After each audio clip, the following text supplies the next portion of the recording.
Good evening and welcome to the City of Roswell special called Mayor and City Council meeting for Wednesday, June 21st, 2023.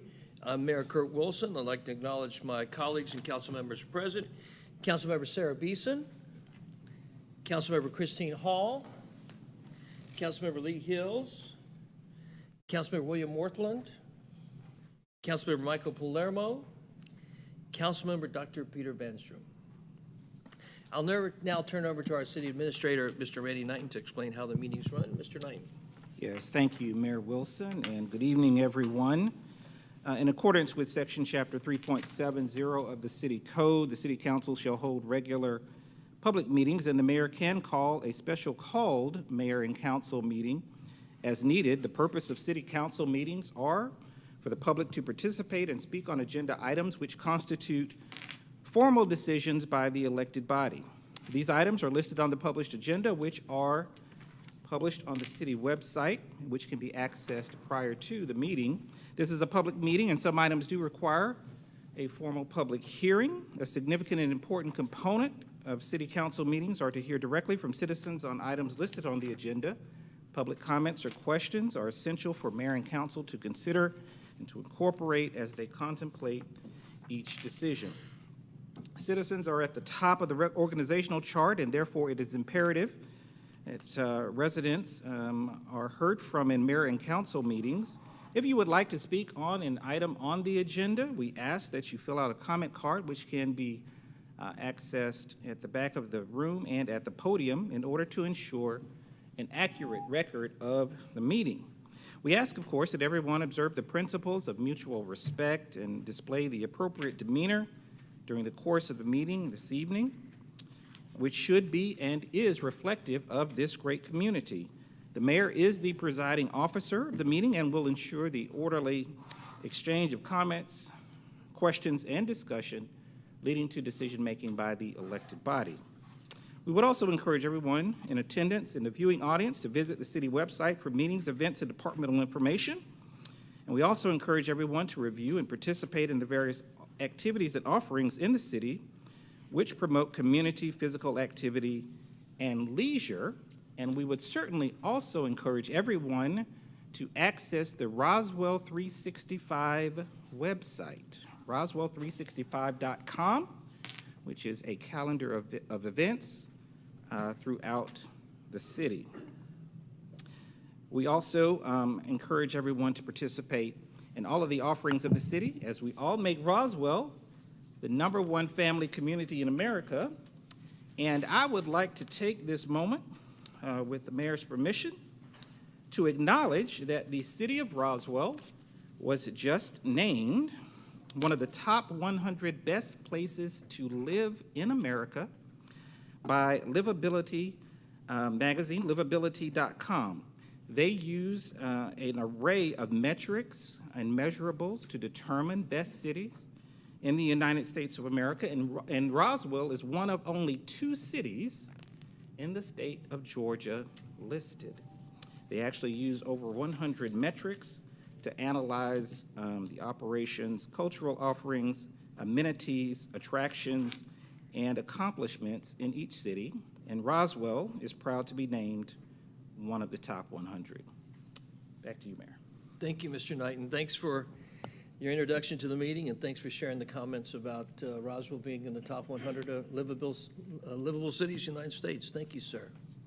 At this time, I'd like to call Pastor Dr. Oris Guillemé from Connection Church to lead us in the invocation.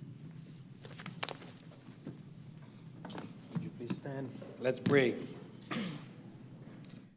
Heavenly Father, we thank you so much for this great opportunity to be here. Thank you for the mayor. Thank you for the council, all the leaders that's leading the city of Roswell. Thank you for our city.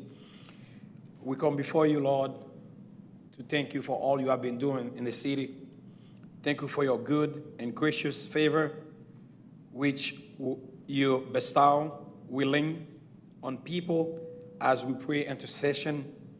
I will pray for favor at this critical time in our history. We look to you, Lord, as our Savior and Redeemer.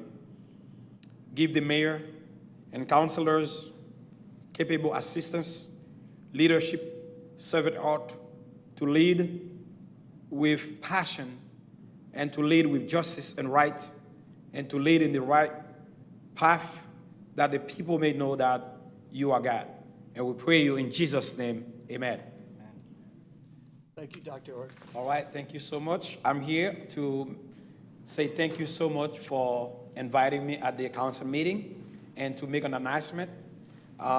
We have a church, a brand new church in the city of Roswell. We're so proud to be a part of the city as one of the greatest places to live and the greatest place to prepare citizens to make impact. We have celebrated the inauguration of a church this coming Sunday at 3 p.m. at 2385 Alcombe Bridge Road, Roswell, Georgia, 30076. Please come and connect with us, as our name is Connection Church. We also will leave 2 of my books, which is bestsellers for the city of Roswell. Thank you again for inviting me. Thank you, Dr. Gomez. Thank you, sir. Thanks so much for being with us. And good luck Sunday at your grand opening. Yes, sir. Thank you so much. Thank you. All right, if everyone would please join me in the Pledge of Allegiance to the flag. If everyone would please join me in the Pledge of Allegiance. I pledge allegiance to the flag of the United States of America and to the republic for which it stands, one nation, under God, indivisible, with liberty and justice for all. Thank you.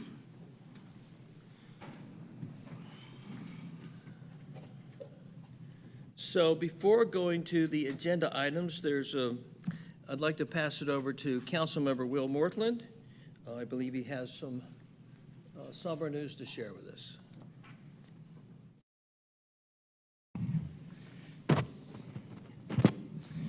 Thank you, Mayor.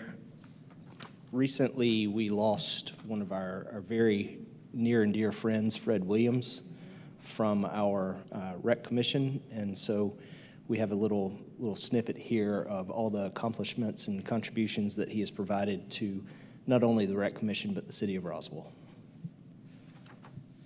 Fred Williams Jr. passed away at the age of 81 on June the 13th, 2023, on St. Simon's Island, Georgia.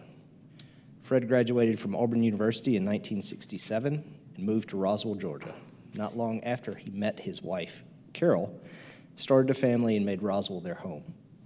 He selflessly dedicated his life to teaching and coaching at Roswell High School for 13 years. He coached football, boys and girls basketball, golf, and taught social studies.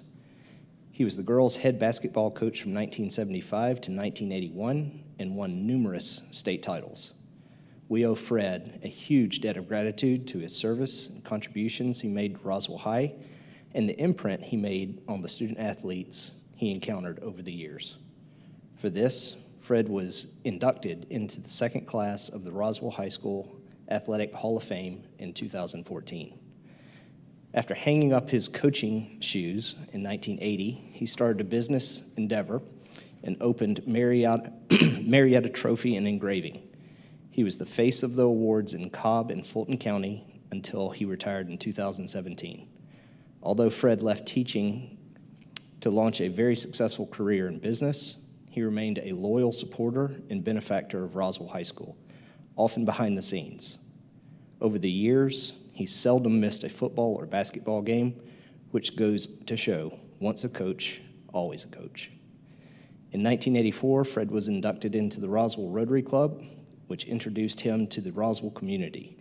He was supported and appointed to the Roswell Recreation Commission in 1988. During his time on the commission, he was elected chairman from 1991 to 2010. In 2005, Fred was elected as a citizen member of the Board of Trustees for the Georgia Recreation and Parks Association. While he served on the Recreation Commission, the department was awarded Agency of the Year in 1988, 1990, 1998, 2004, and 2011. In 2012, the department was a finalist for the Gold Medal Award through the National Recreation and Parks Association. The department later won the Gold Medal Award in 2017. After serving on the commission for 24 years, the fitness center at Roswell Adult Recreation Center was dedicated to Fred Williams. To put it simply, his presence and contributions over these many years made the city and school infinitely better. Thank you, Fred Williams, for your friendship and everything you have given Roswell, and for leaving a permanent imprint and lasting impression for the Roswell community and everyone associated within it.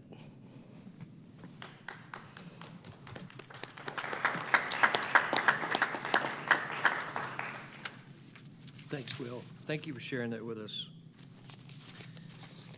Next is the Environmental Public Works Department. Councilmember Morthland, would you read the first item, please, sir? Yes, sir. Approval for the mayor and/or city administrator to sign a contract with Jacobs to provide CIP program management services in an amount not to exceed $1 million per year. Presented by Sharon Izzo and Brian Watson.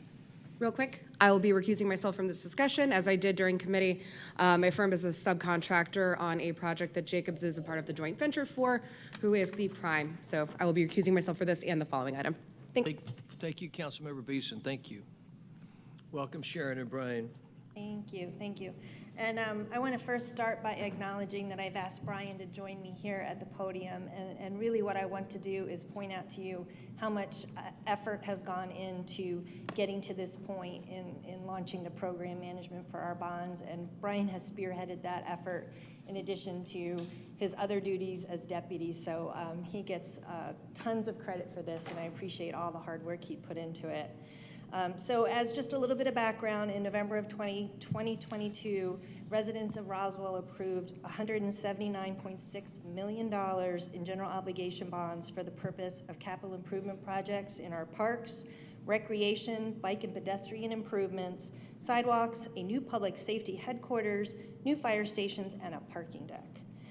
In March of 2023, the city voted to approve and establish the Capital Improvements Program Group under the supervision of the Environmental Public Works Department.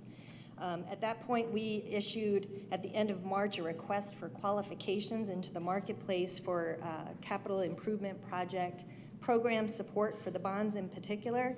That would include firms with experience in program management, planning, procurement, and overall program management of projects and tasks from concepts through project execution and delivery. We received 8 submittals through that process, and by the end, those were received at the end of April. And then at the end of May, we interviewed 3 teams and came up with a recommendation for Jacobs to be the firm being recommended. And that was due to their overall experience and vast technical approach and experience with these kinds of projects. And it is our intention to recommend them, and we're asking for your approval of that recommendation. Thanks, Sharon. Does council have any questions or thoughts or comments for Sharon or Brian? Being that there are no thoughts, Councilmember Vanstrom? Yeah, I'd just like to thank you guys for all the hard work and just how quickly you responded to all of this. And I know we're in great hands, so thank you. Thank you, Peter. Any other thoughts, comments, or questions from council? With none, I will take it to any Roswell residents have any thoughts, comments, or questions on the matter at hand? Being that there are none, I bring it back to council. Any additional thoughts, comments, or questions on the matter at hand for Brian or Sharon, or just generally speaking in reference to this matter? Being that there are none, Councilman Morthland, would you like to make a motion? Yes, sir. I'd like to motion for the approval of the mayor and/or city administrator to sign a contract with Jacobs to provide CIP program management services in the amount not to exceed $1 million per year. Thanks, you will. Do I have a second? Second. Seconded by Councilmember Hills. All those in favor of this motion, please raise your hands. Motion passes unanimously. Thank you very much. Councilmember Morthland, would you read the next or last item under Environmental Public Works, please, sir? Yes, sir. Approval for the mayor and/or city administrator to sign a task order with Jacobs for CIP program management services in an amount not to exceed $226,793, presented by Ms. Sharon Izzo and Brian Watson. Thank you, Will. So in an effort to continue to move as quickly as possible, we're bringing a task order to you this evening as well. And the purpose of this task order is to initiate program validation, to establish project controls, and to also establish an overall program management plan. There will also be some additional focus on scope development and refinement for public safety projects, as well as the parking deck, so that as we can get underway, we have a full look at the bond program. Happy to answer any questions. Thank you, Sharon. Does council have any thoughts or questions for Sharon O'Brien? Thank you very much. All right, does any Roswell residents have any comments or questions for Brian or Sharon on the matter? All right, being that they're none, bring it back to council. Thoughts, comments, or questions? Being none, Councilmember Mortland, do you have a motion? Yes, sir. Motion to approve the mayor and/or city administrator to sign a task order with Jacobs for CIP program management services in the amount not to exceed $226,793. Thank you, Will. Do I have a second? Seconded by Councilmember Hall. Thank you, Councilmember Hall. All those in favor of the motion, please raise your hands. Motion passed unanimously. Thank you very much. Appreciate it. Thank you, Brian and Sharon. Thank you. Thank you, Will. Let's let Councilmember Beeson come back and join us. Did you turn up the air conditioning and just make it a little warmer before you came back in, please, Sarah? Oh, it is? I think it's a dummy. I'm not touching it because if I break it, then it's my fault. Exactly. Thanks, Sarah. All right, next is Transportation Department. Councilmember Hills, would you please read the item? Thank you, Mayor Wilson. This is looking for the approval of the Canton Street Promenade Task Force Framework. And Mr. Knighton, I believe you are going to present the item. Yeah, we're going to do the best we can, yes. Understood.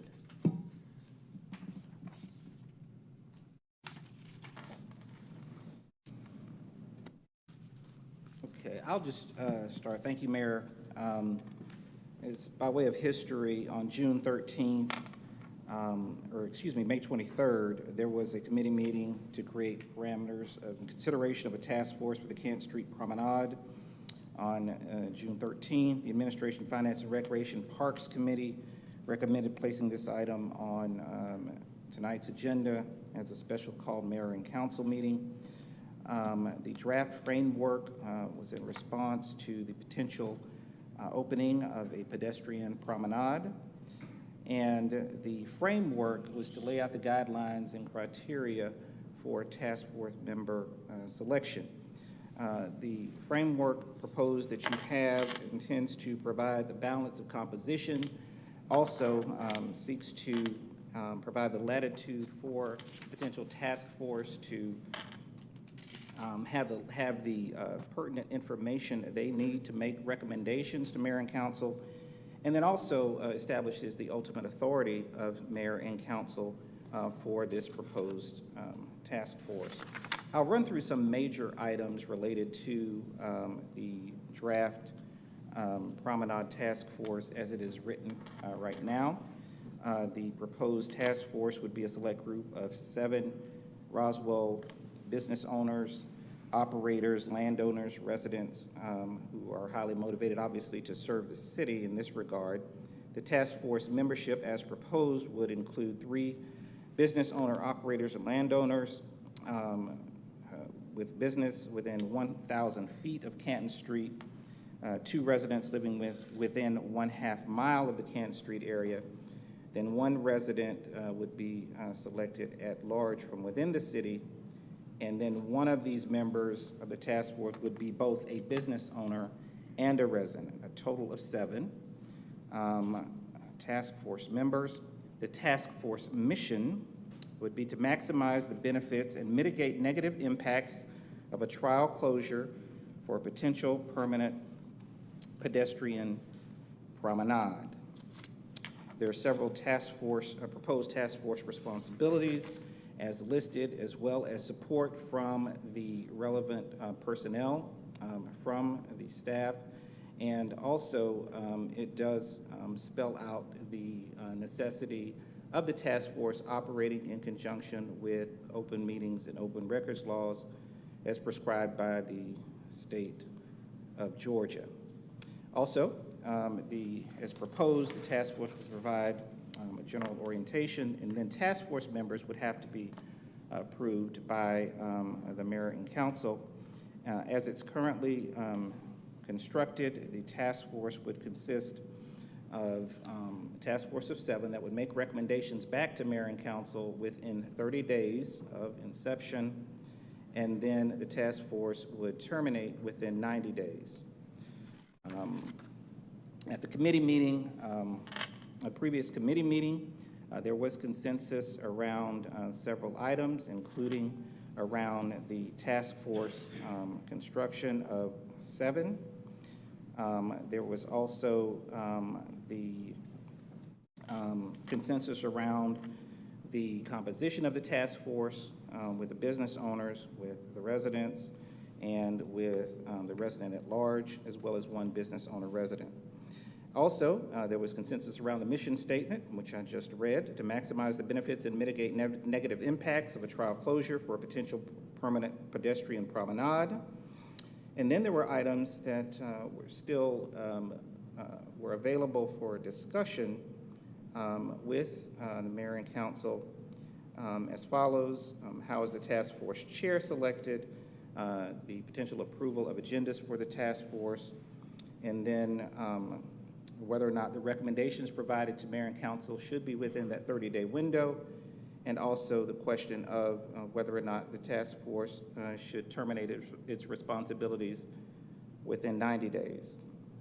And then, of course, then the general timeline as established by mayor and council for task force member selection. So with that, I will certainly yield to the mayor and council for any questions you may have. Thank you, Mr. Knight, and thanks. Appreciate the presentation, and I'll turn it over to council for any questions or comments at this matter. This time, Councilmember Palermo.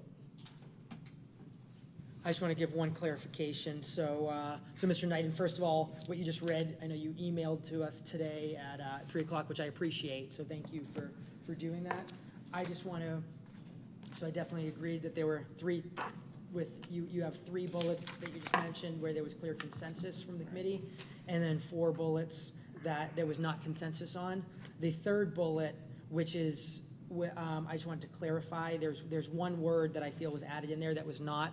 I believe it was Councilman Vanstrom that had kind of was wordsmithing. I think it was Councilman Vanstrom, not Councilmember Beeson. One of them was writing the actual sentence, and in the sentence that they wrote down and that they spoke in that committee meeting, it did not say permanent. So you have the mission statement here, but it was not. They did not say.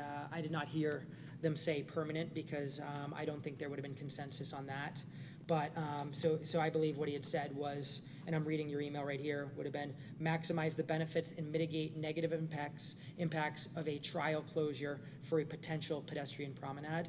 I don't believe the word permanent was there. So You are correct. That I is just want to correct. clarify that. Thanks, Michael. So I think with everyone's agreement, we'll strike the word permanent from that sentence. Yeah. Fair enough? I want to make Yep. I want to make sure we're not going backwards, and the things we had consensus on, we're not messing up. But as for the items that there was not consensus on and still had to be discussed, I mean, certainly open to this council on discussing how the task force chair should be selected.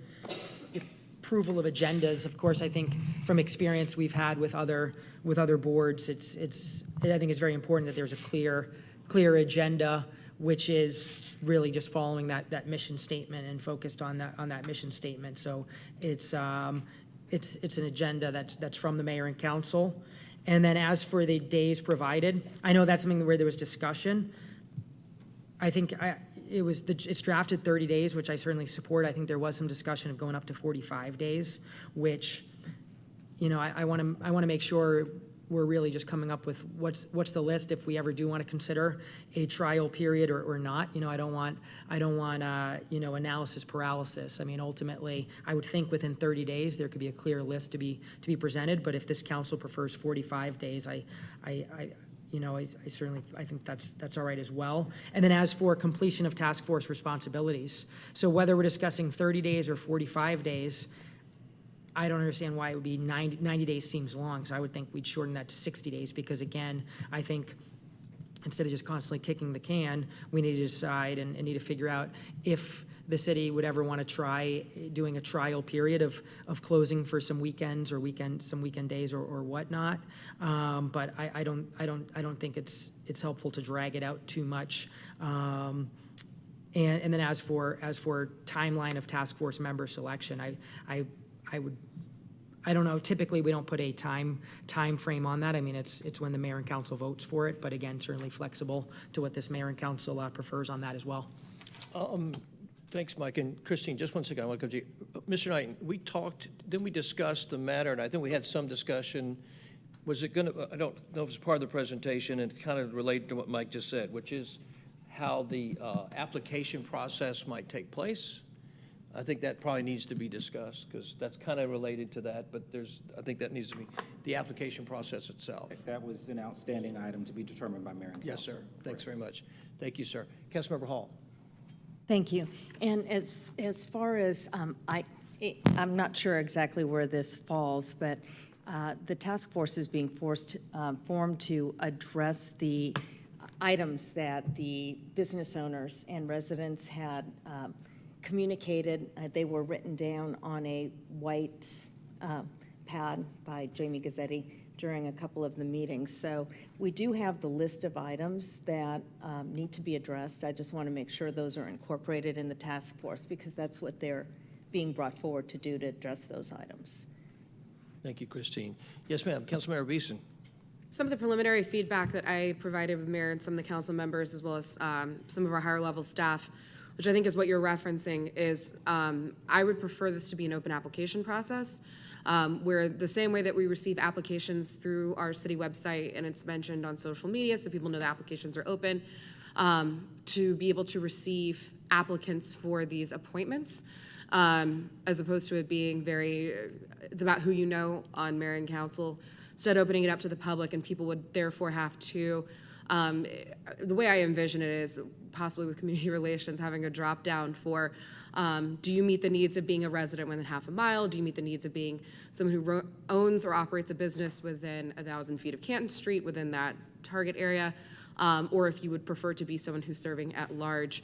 That way we can kind of widen our pool as well of those who would be interested, who might not have been someone that we're aware of, who would be interested, and also keeping that process to where it's a little more transparent. Yes, ma'am. Thank you, Sarah.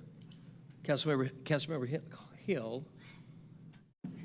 With an S. With an S. I agree with Councilmember Beeson. I think that's a great idea to take applications for this particular thing. I would add that I would like to see a pretty quick turnaround. I believe that the folks that are already interested in this have a pretty good idea, and we have resources to get the word out that application process is available. I just don't want to dilly-dally with that. So I'd like to keep that pretty tight. Councilmember Palermo. Thank you, Mayor Wilson. So I agree with Councilmember Beeson and Councilmember Hill. I'm not offended.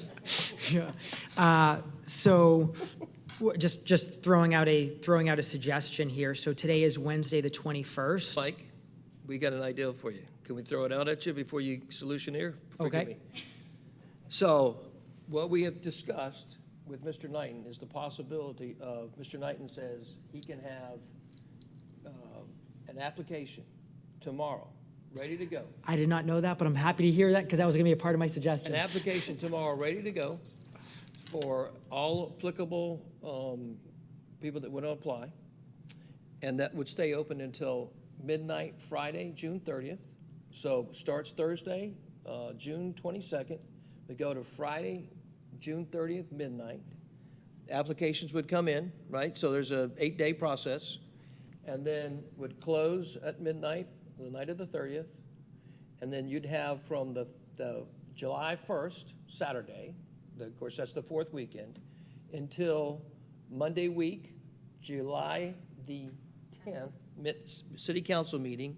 And at the city council meeting afterwards in closure, you've had 10 days to review all candidates and the council will meet in closure to discuss and name the 7 people, vote on the 7 people in the closure meeting of Monday, July 10th.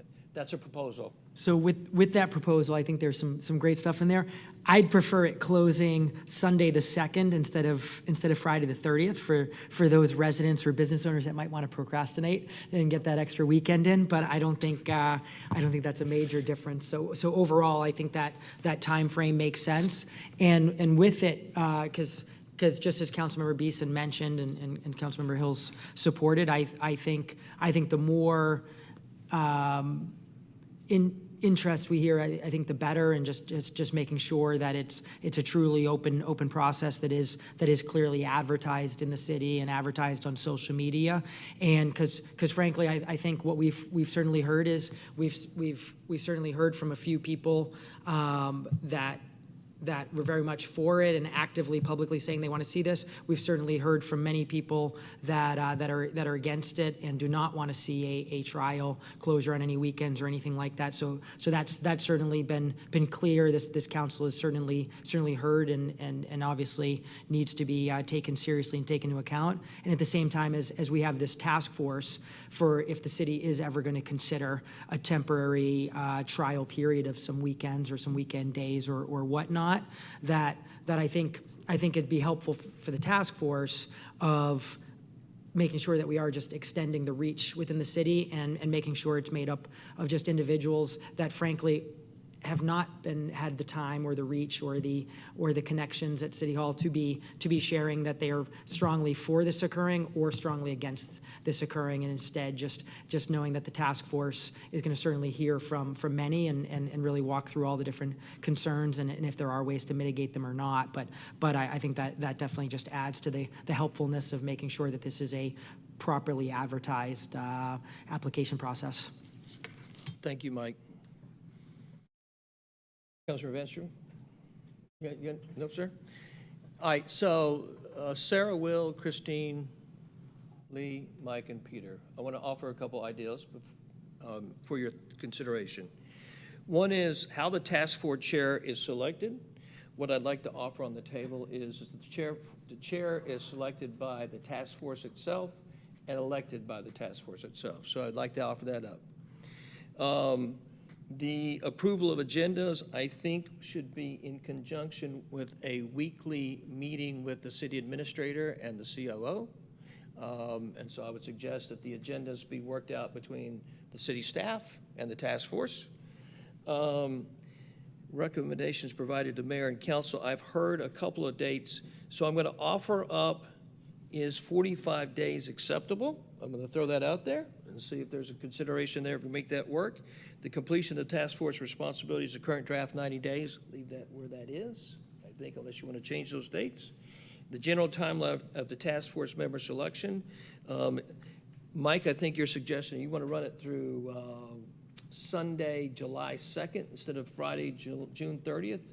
I'm certainly amenable to that. My assumption is that the rest of the council would be too, but I'll let you guys weigh in on that.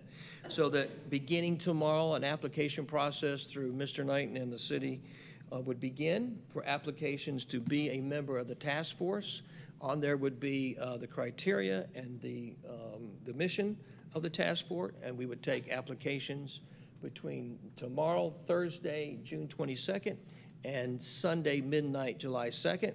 Beginning Monday, July 3rd, the applications would now be in the hands of the city administrator and the COO and the city council for review and vetting, to be reviewed and met with and discussed and voting for on closure on the Monday, July 10th city council meeting. Those are kind of the general things I'd put it in consideration. Mr. Knighton, does that address the things that that have not been addressed properly in this administrative document? I believe so, Mayor. I think those were the major items that were outstanding for Mayor and Council's review. Besides, on that long soliloquy, any other thoughts, comments, questions before we turn it over? Yes, ma'am. Sarah. I do support the task force chair being selected internally, since I think it's similar to the way that our other committees are comprised. The approval of agendas by staff, the CO, and the city administrator. not dissimilar, again, from the way that the rest of our boards and committees are comprised. I did have a question, and I didn't even notice it until it was flagged for me by other council members. Wasn't it originally for business owners, operators, or landowners? And I thought in our last committee meeting, and I might have completely misunderstood that, I thought we were trying to decide between that one odd-numbered person, because we have 7, being either a resident at large or a member of the task force would be a business owner and resident of the Canton Street area. Did we decide to move forward with it being both? That's what I thought. So Councilmember Palermo and Councilmember Vanstrom are nodding as if that was my understanding as well. And it looks like the way that it has been rewritten is we've lost a business owner, operator, landowner, and instead, to me, that's very restrictive in terms of the business owner and resident. I appreciated the idea, but having the person at large as well as the person who is both a resident as well as a business owner is, I think it detracts from the goal that we're trying to accomplish. Sarah, would you do me a favor? So I'm looking at this here in the packet, and I can see the 3, 2, 1, 1 that you're mentioning. Yes. So share with us what your understanding was of it coming out of committee. Coming out of committee, I thought it was going to be 4 business owners, operators, landowners of a business on Canton Street within 1,000 feet of Canton Street, 2 residents living within half mile of Canton Street area. And then I don't know that we'd ever landed the plane on if it was going to be either a resident at large, because I think we all collectively discussed the benefits of that, or someone who was a business owner and resident of the Canton Street area. I didn't think it was going to be both. I think you're right about that, but let's see, I think, if I remember, it was 1 at large, but I could be wrong about it. Yes, Councilmember Palermo. So yeah, in the original draft that Mr. Knighton had brought to committee had it as the 4, technically actually had it as 4 business owner, business or operators or whatnot. Landowners. And then 3 residents within a half mile and 1 at large, because the original had 8. And we agreed that it should be 7 and not 8. And then there was a lot of discussion, et cetera. I'll tell you just to make sure we're not limiting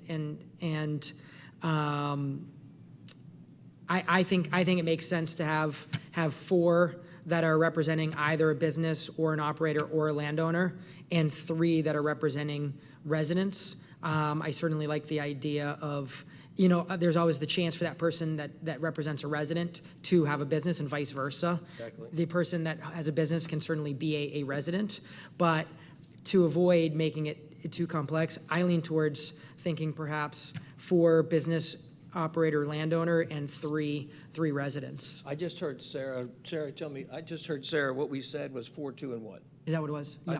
Right, 4 businesses. Correct. Right, 2 residents, and then 1 at-large resident.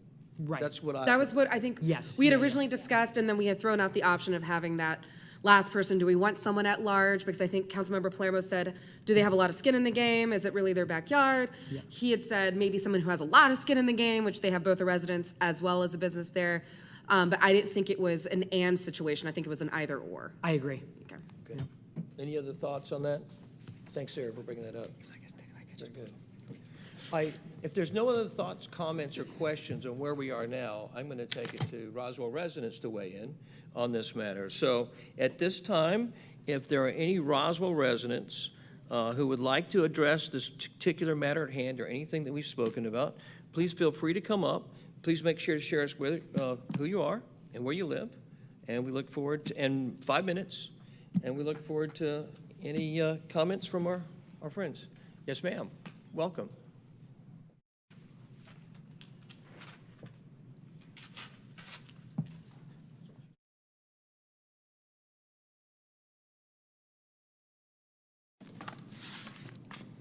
Good evening. My name is Susan Tyser, and I live on 75 Webb Street in Roswell, right adjacent to the potential closed area. I wanted to make sure I sent everybody a list of potential changes that I would like to see made on this document.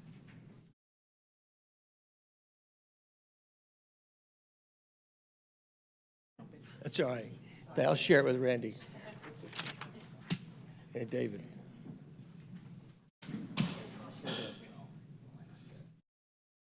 Tricky area, huh? Will you stop her time just for a second?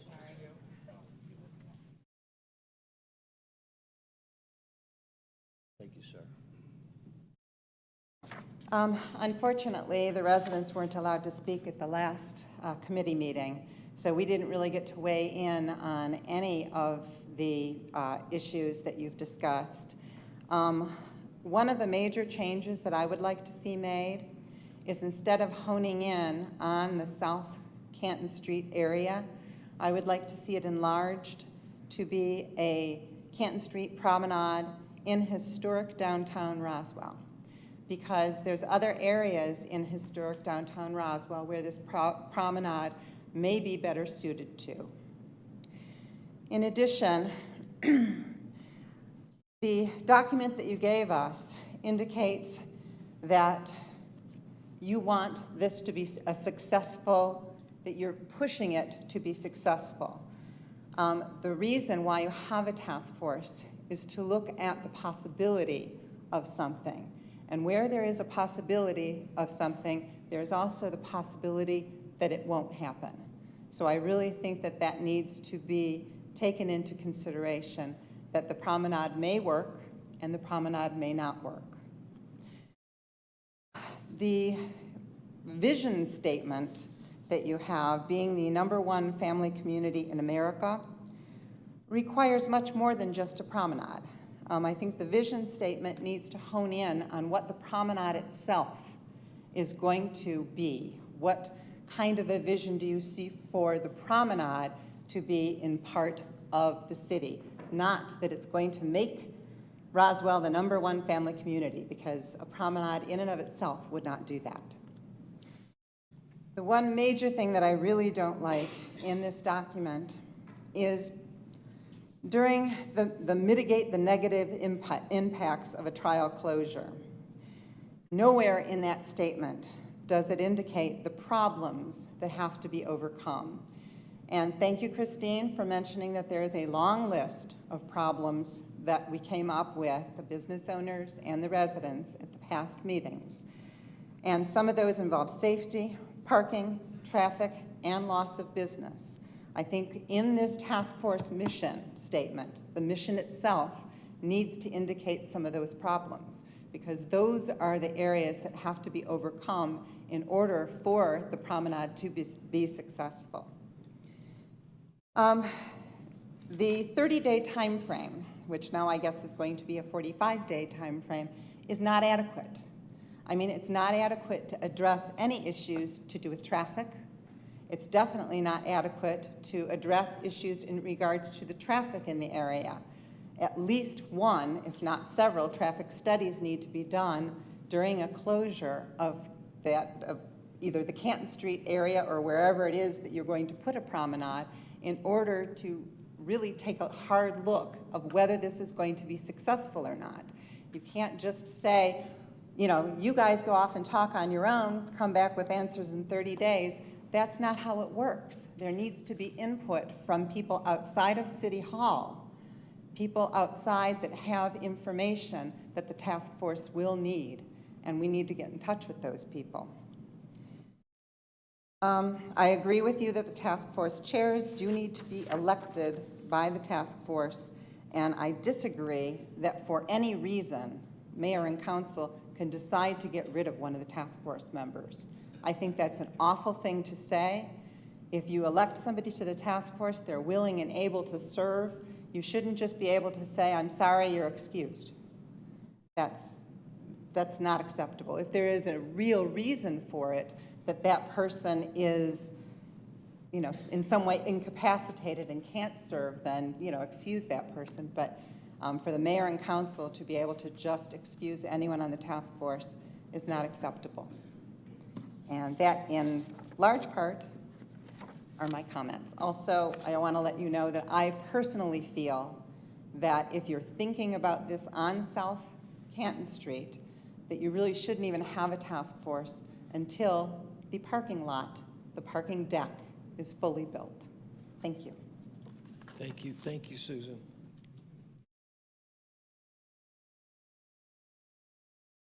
Any other Roswell residents? Welcome, sir. Mayor and council. I'm Rand Cavus. I live at 1160 Saratoga Road. I own a business at 36 Woodstock Street, well within 1,000 feet of Canton Street. Mayor, I have a new nickname for you, Eager Beaver. Eager Beavers get things done. You've done great on Oxbow, and I love the bond referendum we have. But the problem with beavers are they like to build dams, and dams back up and mess up all the business, all the things behind that. They displace homes, they displace different things. And with damming Canton Street, traffic will back up and cause us to go from 8,000 to 12,000 cars a day to dwindle down to we're not sure how many. I don't know how you think we're gonna cram those cars through Norcross and through Webb Street, but I think even a trial period is a bad idea. This past Father's Day, and I wish you a belated Father's Day, my wife and I went out to eat on Canton Street. And we do what we always do. We sit in the window of a restaurant we like and we watch the parade, because there's a parade of people and there's a parade of cars. I saw Ferraris, Lamborghinis, two beautiful 60s Mustangs driven by a father and son, two of them, immaculate. That would entirely change. That parade is a major part of Canton Street's function and a major part of Canton Street being an economic thoroughfare for historic Roswell. I also have an issue with, we're doing all of this for 3/4 of an acre. That's pretty puny. We're gonna dam up Canton Street to do a promenade on 3/4 of an acre. Do you realize that currently we're standing on the largest undeveloped piece of property in the historic district, 26 acres, right here. 4 prominent buildings. This magnificent city hall, which you cannot see from Highway 9 because of a dense forest of trees. Our wonderful White Plantation, which is our museum hall, you can't see it from Highway 9 either.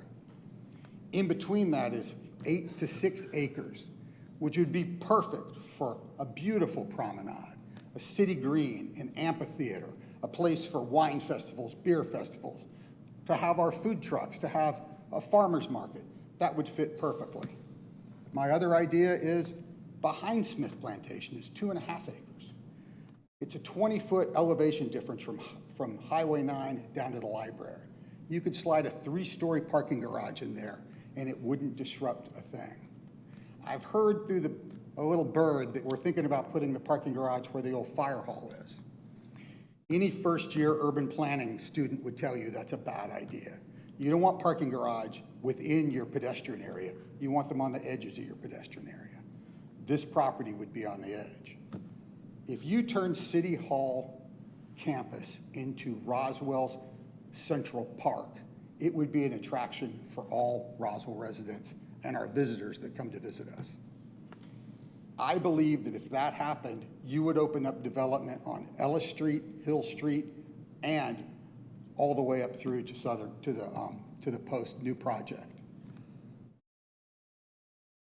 Police station is going to be a dead-end property here very soon. You're building a new public safety building. That's a wonderful idea, to combine police and fire in the same space in a more centralized location. Demoing that space could kickstart development on Hill Street and Ellis Street, all the way to Oak Street. We could double the size of our historic economic district like that. That's dynamic. That's a big project. Don't dam Canton Street. Continue to be an eager beaver, not a bad beaver. Better idea. Thank you.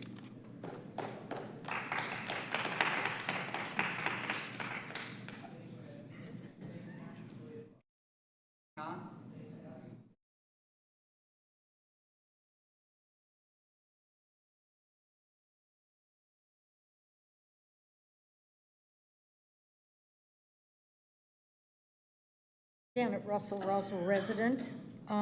First of all, I want to congratulate you. The lights are blinking at Oxbow Road. The traffic lights are blinking.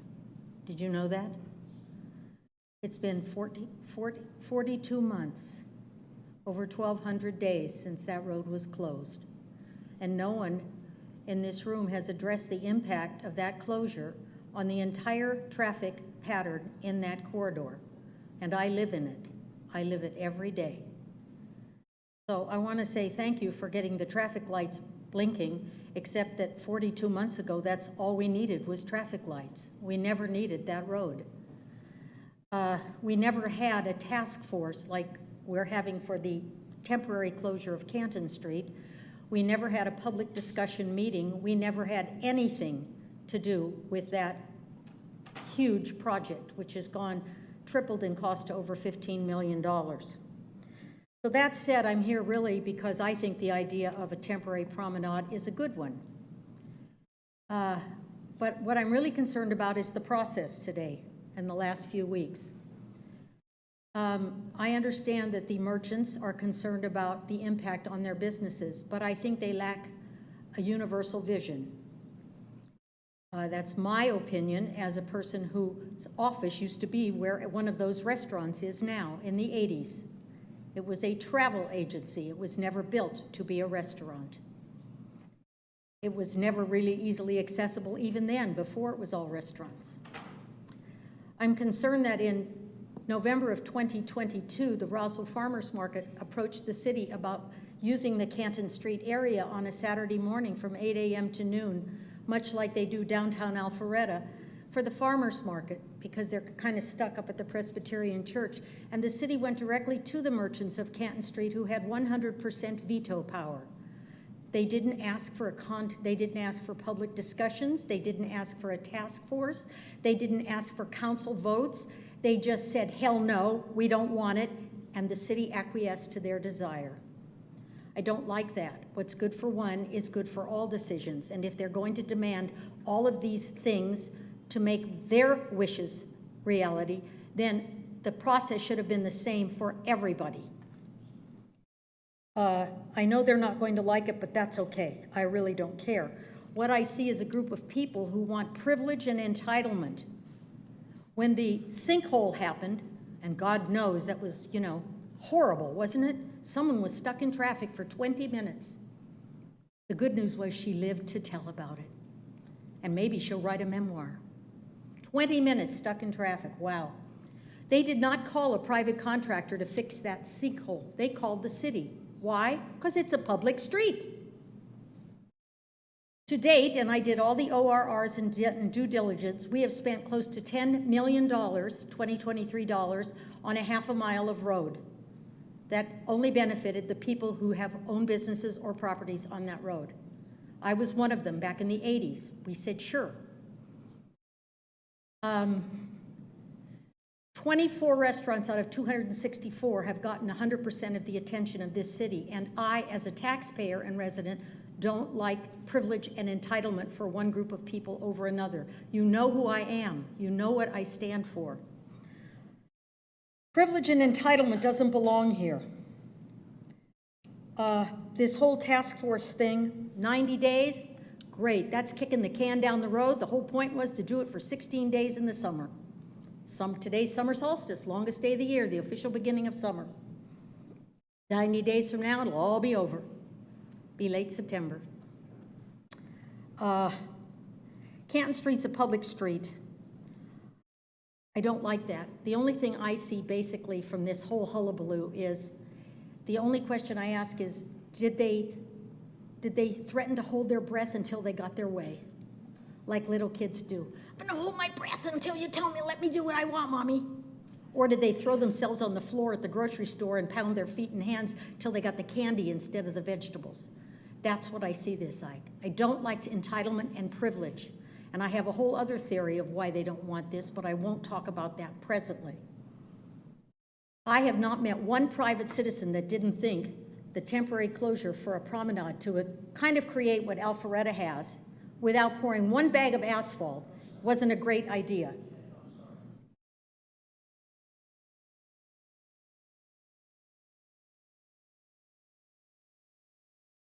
Are they not being mannerly? Sorry. We all listen to them. It's funny when somebody has something to say that maybe they don't like, they just tune it out or act like petulant children and just don't listen anymore. Thank you.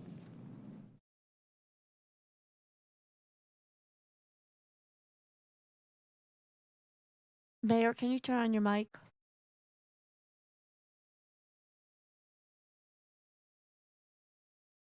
Hold on a second. Marley, you good? Don't know what I did. Other Roswell residents that would like to address the issue at hand? Yes, ma'am.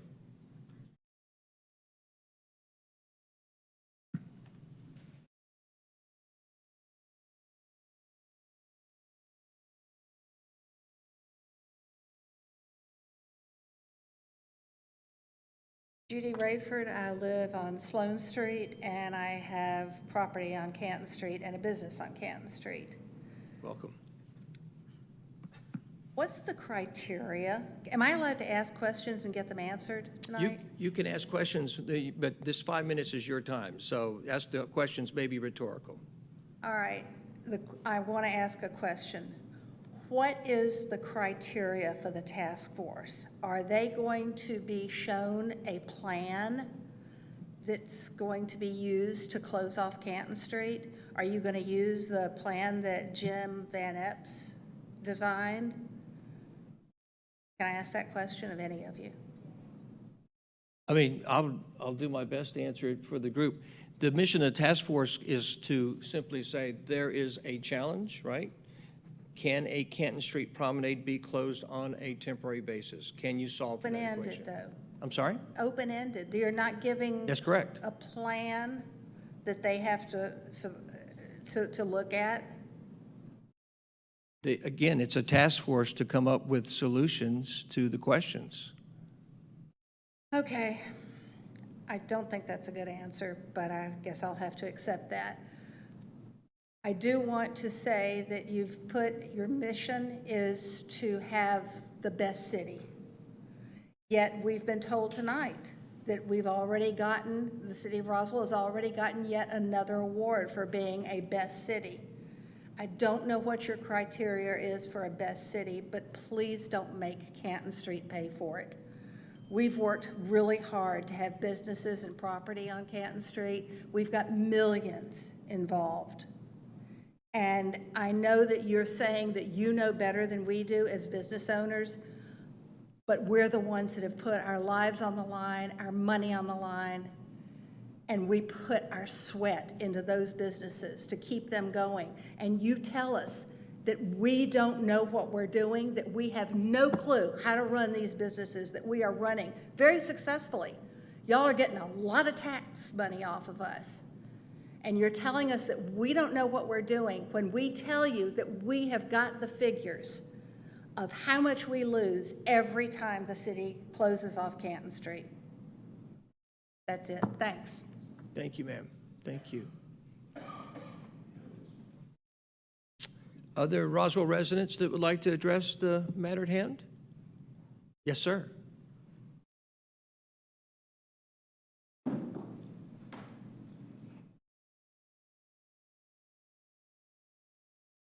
Welcome. Good evening. Michael Del Chero, 1075 Churchill Lane. I would like to start, and I'm not sure if the clock should pause, but it's a question for point of order, of clarification. I just want clarification before my remarks because on the city's website for mission, I'm getting something, I got a document that says mission. The task force mission is aligned with the city's strategic goals as established by the mayor and council. Therefore, the task force goals to ensure that Roswell's vision and priorities protect and enhance the quality of life in the city. Is that the correct mission statement? I think you're looking at a previous version of the task force framework that was provided at committee. Once we had the committee discussion and received input from mayor and council, the task force framework was revised to the one that's being considered this evening. And so that entire section was struck, and there was a task force mission that was developed. Okay, thank you, Mr. Knighton. Because I did go to the calendar and the website prior to joining the meeting, and it showed that statement that I just read. So if I may, then what is the mission statement? It's something about a trial closure, is what I understand, correct? Yes, sir. Trial, Yes, sir. The task force mission is maximize the benefits and mitigate negative impacts of a trial closure for a potential pedestrian promenade. That is the task force mission, which is being considered. it is, okay. Is that on the city website, or did I miss that? And I'm sorry, this is still point of order clarification before remarks. Sure. I don't know what you were looking at, and unfortunately, if there was something that was carried over from the committee meeting, we apologize. It should be, though, should have been in the agenda item for this special called meeting, which would have included the attachment Okay, of this, the current form that we're looking at this evening. okay. Okay. I'm just a little confused why I got like an old version straight from the website, and I'm not sure why that's the case. Okay. Maybe it's a mistake on my part, I'm not quite sure, but I would love to, under these, assuming that it's, the correct version is online, I'll get with my remarks. Well, even if the version's not online, you're hearing the active conversation now, so I don't know how much more alive it can be, right, Mike? I didn't see a printed copy. Yeah. Is where I'm going with this. So assuming that is the mission statement, the way that is written basically assumes that the promenade will be done. And I think that's I think that's an assumption that's really unfair to our residents. And the formation of a task force shouldn't mean that something will have to be done. So I think that needs to be relooked in terms of actually the mission statement. Am I Michael, incorrect on can that? Peter ask you a question? Yes. No, Mr. Del Tero, it's worded, benefits and mitigate negative impacts of a trial closure for a potential pedestrian promenade. Potential, okay. Thank you for that, council member. Okay, so to do this under a pretense, now it's potential, which is good. May I ask a question? It's not rhetorical. Why are we putting a time box on it for selection of members in 45 and then closing this out within 90 days? What is the reason for the urgency? Like me, a question for the chair of the agenda item. What is the urgency? I actually don't think that's creating an urgency as much of a deadline that we're going to work within to try and accomplish what we need to accomplish. I think 90 days, if we decide to stay with the 90 days and we have a 45-day window that we may or may not be voting in, that is a pretty good time frame in my opinion, just personally. Okay. So we've been working hard not to rush this as much, but also to make sure that the residents and the businesses know that we're moving forward. Okay. And that we're working hard to get some resolution. So I don't feel like there's a big rush. Okay. If those are the days that we're utilizing. So within 90 days, a recommendation will need to be furnished with the task force before the parking deck gets completed, which is still, what I understand, is about 2 years out, is what I've been hearing. So my point is this. We've gone through like multiple iterations of the framework. We've gone through like, sessions, with business owners and residents. And then we are putting a time box on this, which frankly feels like it's a fake sense of urgency. And, business owners are here and residents. We talked about a 2-year expectation of a parking deck that's going to be ready to go live and operational by then. So the way this is all developing, it's an evolving story. And quite frankly, I think, to stop and do, honestly, is get an expert feasibility study done by economic experts who do these kinds of things for a living. Now, maybe I missed that. I'm not sure if that was done, but an expert assessment with economic experts to go ahead and do a study if it can be done. And then from there, review such assessment to determine if this is fit for our city. So, task force, in my opinion, certainly it looks to have a possibility here in the process, but I think we are a little bit too far ahead still with just launching a task force and then putting it in these artificial senses of urgency and deadlines. So I strongly recommend is to go ahead and just hit pause, take a step back, get an expert assessment to be done on this possibility. And then from there, proceed ahead in terms of what makes sense and make sure that parking deck gets done first. For the little time I have left, I will add this. I just got back from a family trip from Italy. And where my dad grew up in Lucca, in the square, they're actually building a walkway underneath a street that leads to the historic city. I took pictures, I got some video, but they're connecting this small square to the larger historic area with this walkway that goes right underneath the street. We heard about City Green, we're hearing about this. I think we need to take a step back, get a good study, an assessment done, do it as a holistic way. There's really good ideas out there to tie all of this together. Thank you all. Thank you, sir.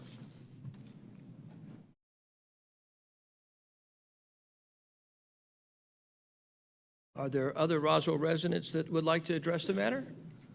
Yes, ma'am. And please share with us who you are and where you live in Roswell. My name is Lane Bristow. I own Bristow Hair Company located directly across from Heart of Roswell Park, right next door to Mac McGee's. I'm not familiar with these meetings. I've not been to a lot of them. Lane, are you a Yes. Roswell resident? Yes, I am. I live on 120 Magnolia Street, about a 10th of a mile from my business. Okay, thank you. I'm not familiar with a lot of these meetings, so I'll fill out this form when I'm done, and I will know to bring a jacket next time because it's cold. Exactly. I have a little bit of a different opinion than most of my fellow business owners on a lot of this. I do believe there's a sense of urgency in making a decision, whether or not you decide to take this decision and make action now or you make action later. And I say this because in my business, I have the privilege of getting to spend a significant amount of time with about 200 people a week that come into my salon. And the feedback that we're getting from this is our community is upset with the businesses and that they're no longer going to frequent the businesses on Canton Street because they feel that we have stopped something they've been wanting for a long time. Now, whether or not that is the truth or whether or not that is the case, I've spoken with some of my neighbors and they feel the same way. They're getting the same feedback. Our business is slower now. I've been there for 5 years. Our business is slower now. I spoke with my neighbor today. His business is slower now than it has been in the 5 years since I've been there. So whether or not this decision is made to do this now or to do this later, it would be good, in my opinion, if we let our community know that a decision has been made. Because what I'm hearing in my salon is that the businesses have killed this deal. Most of the people who come in think that this is a done deal. They don't realize that this is still on the table, and we're getting a strong reaction for it. So I do feel there is a sense of urgency. I think 90 days is a little too long to make a decision on this project, no matter what the decision is. That is something that we are dealing with, and that is something that I plead with all of you to assess. And I don't know if it's appropriate to address the business owners, but I don't know if everyone realizes the consequences of this becoming such a public fight, so to speak, but it has had consequences for it. The news crews, the bickering, the back and forth. When people come into my salon, they don't say, I am no longer going to frequent the business of Canton Street, because most people are agreeable, right? When they come into a business and we say we want it, they want it. We say we don't want it, they don't want it. And when most people come in, what we're getting is, oh, I guess you guys are really happy that you have killed this project. And when we say we're not against the project, we just want it to be properly planned and properly executed, they change their tune. And then they say, well, my neighbors are saying, which in reality we all know means them too, that we are no longer going to be frequenting the businesses on Canton Street. Now, I don't know if all the business owners have noticed the slowdown, but we have. And I would just like to put it on the table that I do think this needs to be decided upon, and it does need to be made public. If you're going to do it, tell them you're going to do it, even if we're going to do it 2 years down the road. If we're not going to do it, say that we're not going to do it so that they can be angry with us, and then they get over it. We dealt with the same thing when the paid parking meters went in. We had a huge amount of people who didn't want to come back to Roswell because they were irritated about the parking meters that we don't really monitor anyway, and it hurt our business. This is hurting some of our businesses, because it's such a conflict and it's so up in the air. So if I could ask anything of mayor and city council, it would be to come to a decision on this, whichever way you guys decide to go. Thank you. Thank you, Lane. Other Roswell residents that would like to address the matter? Thank you, everybody, for your comments. Appreciate it very much. I bring it back to council for additional comments and thoughts and questions. Councilmember Palermo. I definitely appreciate all the comments and I think great discussion. So a couple things I wanted to just bring up again. I do like the idea of having it be consistent with how we do other boards, just as we're doing with the chairman, that they're gonna elect the chairperson, and same thing with the a member could be terminated in time. That's standard among our boards. So that's certainly very typical. Also, I want to say I agree with the mayor's answer about just that there's the clear mission for this task force. And I liked the mayor's answer that it is open-ended, because frankly, I don't like the idea of showing a specific plan, because frankly, as a task force looks at how to mitigate different concerns or negative impacts, it could be very different from the plan. So for example, I believe the staff recommended plan was going from Magnolia to Salt, before Salt, actually, so go with the Flow building, so just after Elizabeth Way. I disagreed with that. I didn't like the idea of Elizabeth, even for a trial of Elizabeth Way being closed, both for the traffic as well as for the parking spots. I'd be curious to see what a task force thinks on what is the right distance, what's the right amount of time. You know, is it how many weekends, or is it the full weekend? Is it 1 day a week? These are all just different things that I think a task force would potentially look at to see how to mitigate concerns if that's possible. I think with this, so I want to be very, very clear, and obviously I'm speaking for myself, it is not at all definite that there would be even a temporary closure. So that is absolutely not definite. And ultimately, that's something, as we discussed in committee, that will be decided by mayor and council. That will not be decided by a group of an appointed task force that are not elected representatives. So the way I'm certainly seeing it is the purpose of this task force is to really just document what are all the concerns, which I think are very legitimate. What are all the very legitimate concerns with doing a temporary trial closure? And how could those concerns be mitigated, and providing that, and ultimately mayor and council, after seeing that, might decide that they are going to move forward with a trial or not move forward with a trial. But I absolutely believe it is not definite. And I think Councilman Vanstrom had some good language that he came up with in the mission that obviously through a lot of consensus came up with, that it's just a potential, and it's not a definite. And it was a mistake of staff to include permanent, because again, that's certainly not something that was in that to gain the consensus. That's not something I would have supported. A couple other things on here mentioned, just really looking at the traffic on the impact when we do a closure. The interesting thing is for weekend days, there's not really that many weekend days throughout the year. The ones that come to mind for me is I know we do Roswell Moves and the Roswell Wine Festival. I'm sure there might be another one or two, but for weekend days, there aren't that many we do per year. So that is interesting to make sure we're comparing apples to apples when we're thinking of the impact for traffic, because again, it's not the same as a Thursday night. It's not a weekday with people commuting back from home. Resident brought up that when the farmers market came to the city and requested to put it on Canton Street, some of the businesses said they were against it, and obviously that's the case, and obviously the city decided not to allow the farmers market to go on Canton Street on those Saturday mornings.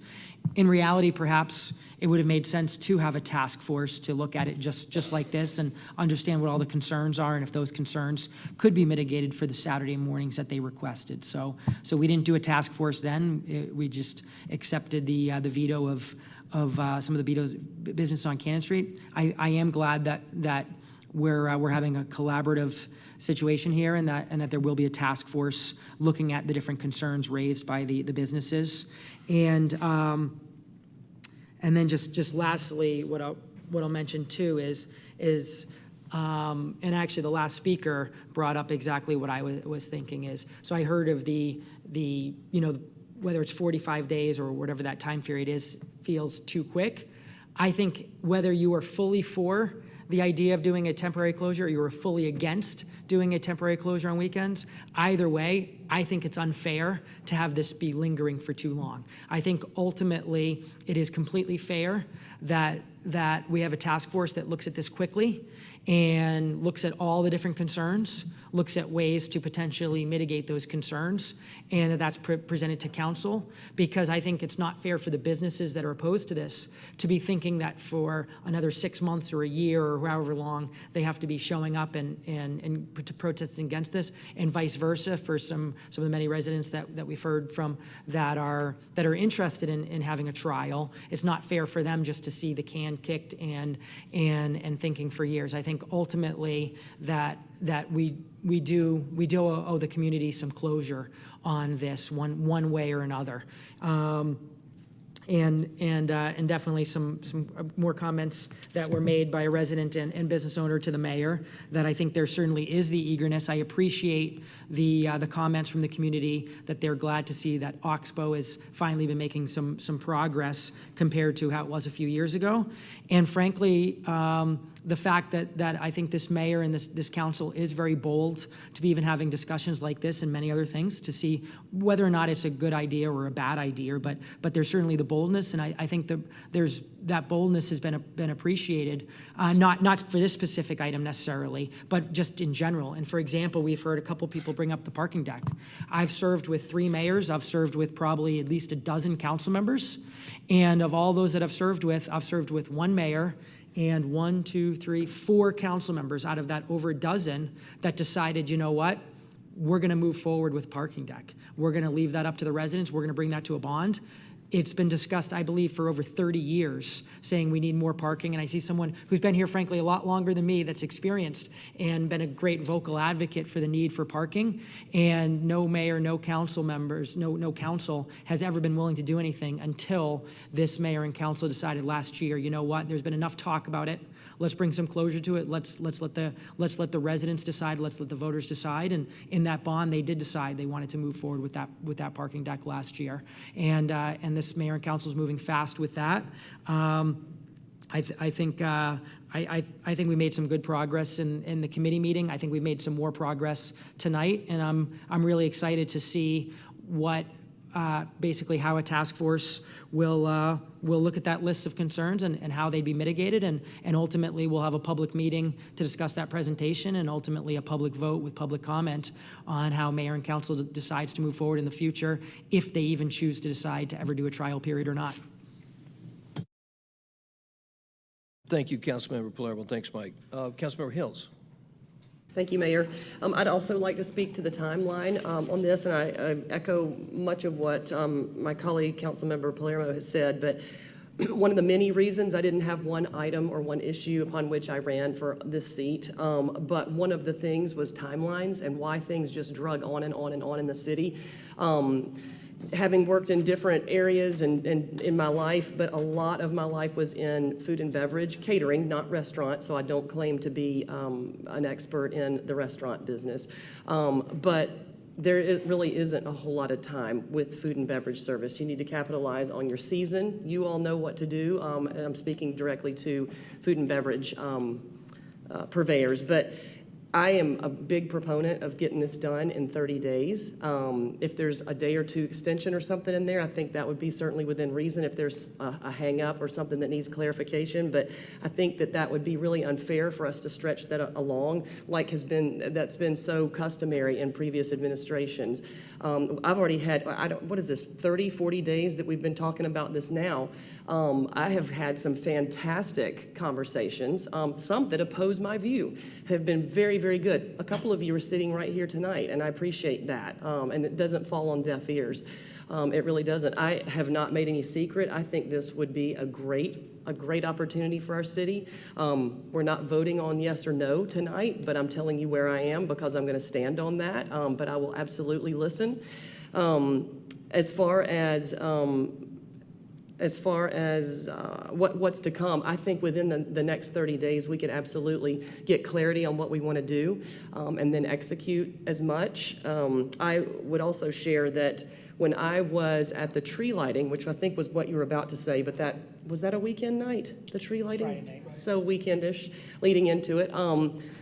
My husband, another council member here, and two other people that I know couldn't get in the doors to get a drink. Yes, we were looking for a drink that night, as were many, but couldn't get in to get a drink because the doors were full. Now, that's only two establishments that I can speak to, so I don't want to misrepresent what I'm saying, but I heard a lot of positive from that. Again, I'm not in the restaurant. We were out doing our thing, but and I am listening that some of you have said that you're concerned that you weren't making the money you could have had the space not been open.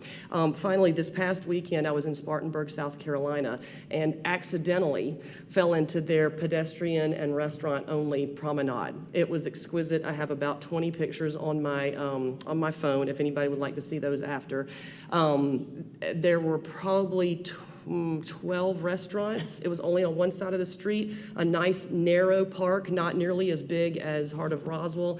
I asked the server, I asked the manager of the restaurant where we were eating, how it was, how it went, how full it was, and they said school had just let out. It was a little slow that weekend, but typically they are booked out, and then they put on concerts and that sort of thing. They don't do it live in Spartanburg that I know of. They didn't mention that, but that it stayed full and that the businesses were really happy with that. Their tables and chairs stayed out permanently. The street was closed permanently. They had removable bollards within which public safety or otherwise, if you're loading in for an event, could come and go. It was really, it was a gift. Also, the tables had casters and whiskey barrels underneath the tables so that the tables could be easily moved. It would be a scoot, I know, and they all had umbrellas. I'm going on, I'm sorry. It was really kind of an enlightening thing because I asked some questions that had been asked of this body, how you make it happen. That's just one example, but I want all of our restaurants and merchants to make money. I'm going to say it over and over again. I want you to succeed. I live here because I love Canton Street and our merchants that are on there and the existing stores and restaurants around that. It's a vital piece. I said last thing, but I will say one more. I've talked to at least 50 people in the 20-something age group. I have kids in that age group, and they really like it. I think enticing our youth that doesn't look like my age into this area is a big deal, and I want people to continue to come here. They're getting big jobs and have money to spend on Canton Street, and I want them to come back. I want them to come and eat lunch when they're, on their lunch break. I want them to come and bring their friends to Canton Street and other restaurants across Roswell and shop Roswell. So forgive me for my personal platform, but anyway, I am all for moving things along, and I'm supportive of a 30-day process and capping that at 90. Thanks, Councilmember Hills. Thank you, Lee. Peter, yes, sir. Jeff Littlefield, can you come up for a second? Because I've got a question specific on transportation. This is the head of our transportation department for the city. I think that we're talking about 45 days, 90 days, 30 days. I think one of the things I'm hearing from the business owners and from others who are residents that are concerned about closures, possible closures, is traffic and a great traffic study. Where are we at right now with the traffic study, first question, of the impact of any closures in the Kent Street area? Secondly, how long would it take if we're not to the point where we understand the full impact of closures and traffic counts and all those? How much time would that take to get to the public? We've done recent traffic counts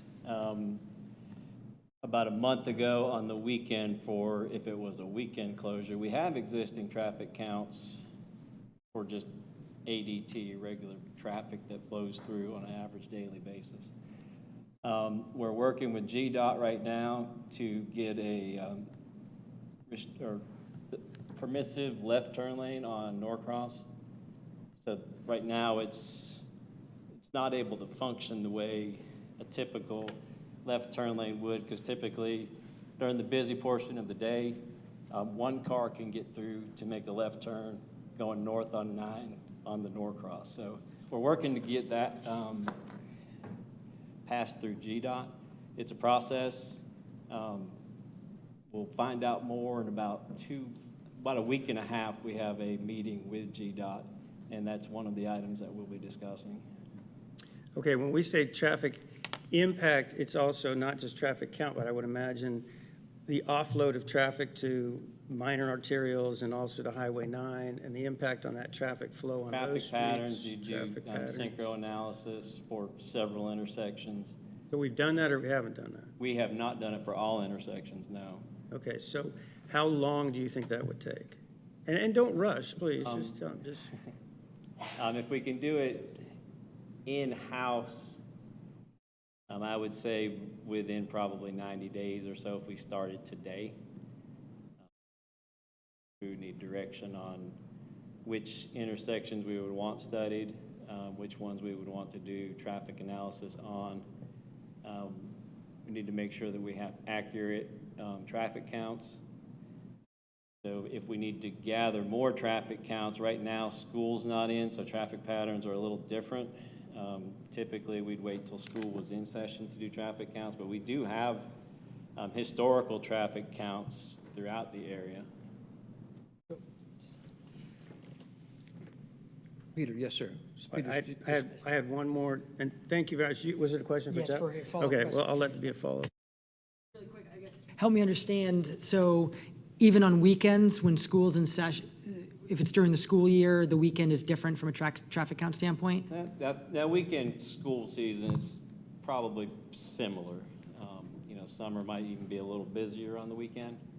But traffic patterns in general, Monday through Friday, are definitely different. There's a different peak hour. Mornings definitely busier because school's in at the same time people are going to work.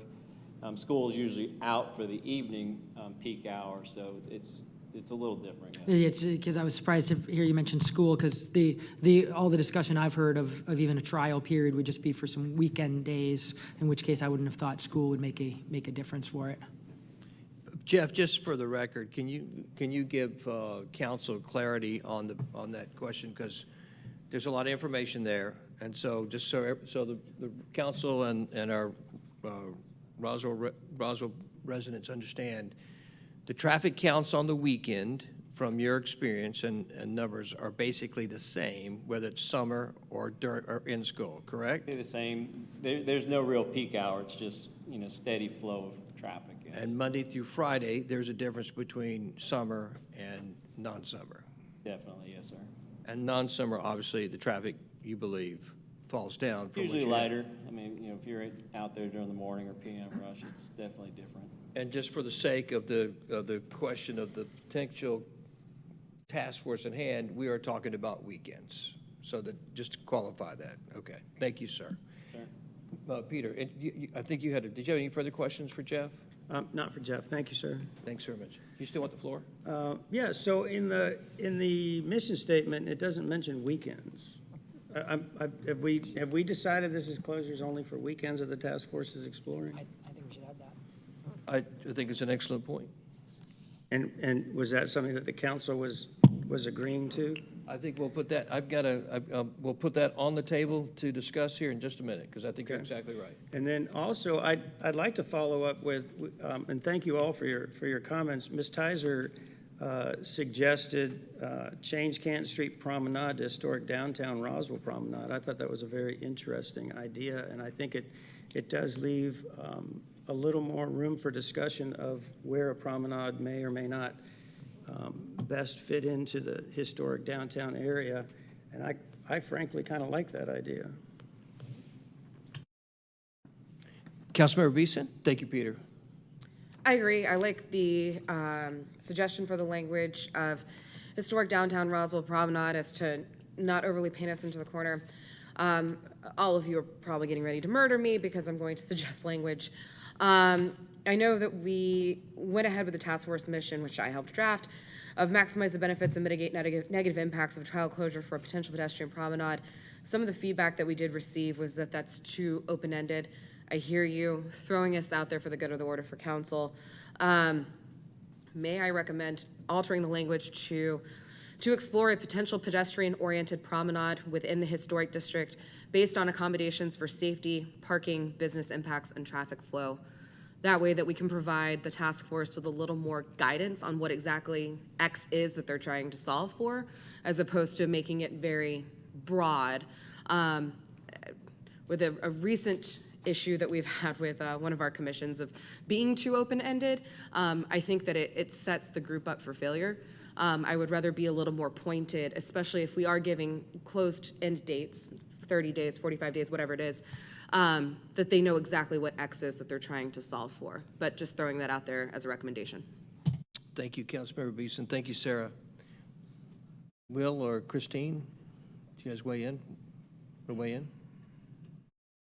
Councilmember Worthland?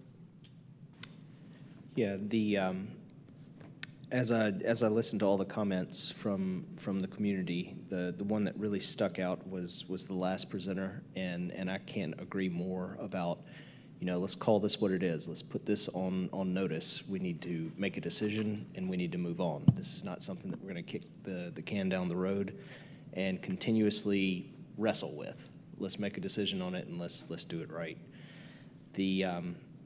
The other notes that I had on here from where we began as compared to where we're going here is the 30 days going into a 45-day. I'm okay with the 45-day just simply because the 4th of July is in the middle of the week and a lot of people are out of town. A lot of folks that may want to be part of this process. That's basically, between 7 and 10 days, depending on what kind of weekend activity you're taking off there. 90 days, totally cool with that. Starting tomorrow, going through July the 2nd on the applications, good with that piece. July the 3rd through July the 10th is the council review period. July the 10th, closure on the appointments and that discussion, good there. And then we talked about the 4 businesses, 2 citizens, and then 1 at large. So all fine with all that. But I do appreciate that last speaker's comments about let's make a decision and get with it. Thank you, Councilmember Worthland. Thank you, Willie. Councilmember Hall. I agree with Councilmember Worthland's comments. I think we do need to expedite this, and based on what the last speaker said, just for the benefit of the businesses, because it really hurts me to hear people come to me and say that, I am not going to that restaurant anymore because of what this person has publicly said. And I basically say it's a process, and they're voicing they're scared. It's change. Anybody's concerned about these things, so we need to move this along and make our decisions. And again, whether it's semantics on how we're couching this, the purpose of this is to address the concerns of the businesses. They raise their concerns in meetings. Originally, it was not enough notice. We've been talking about this for 30 plus days. So I think there's ample notice now, time to prepare, put the task force together. The mission of the task force is address these concerns. How do we mitigate them? How do we work through them? how do we make this successful for everybody? That's what the objective is. It's a trial period, for crying out loud. You know, it's part of the plan. It's part of something that's been discussed for many years. It's part of something that this council discussed as a whole a year and a half ago in Greenville, and again in Opelika at our retreat. It was in the top 10 items of our original 96 items to do. So I just want to move it forward.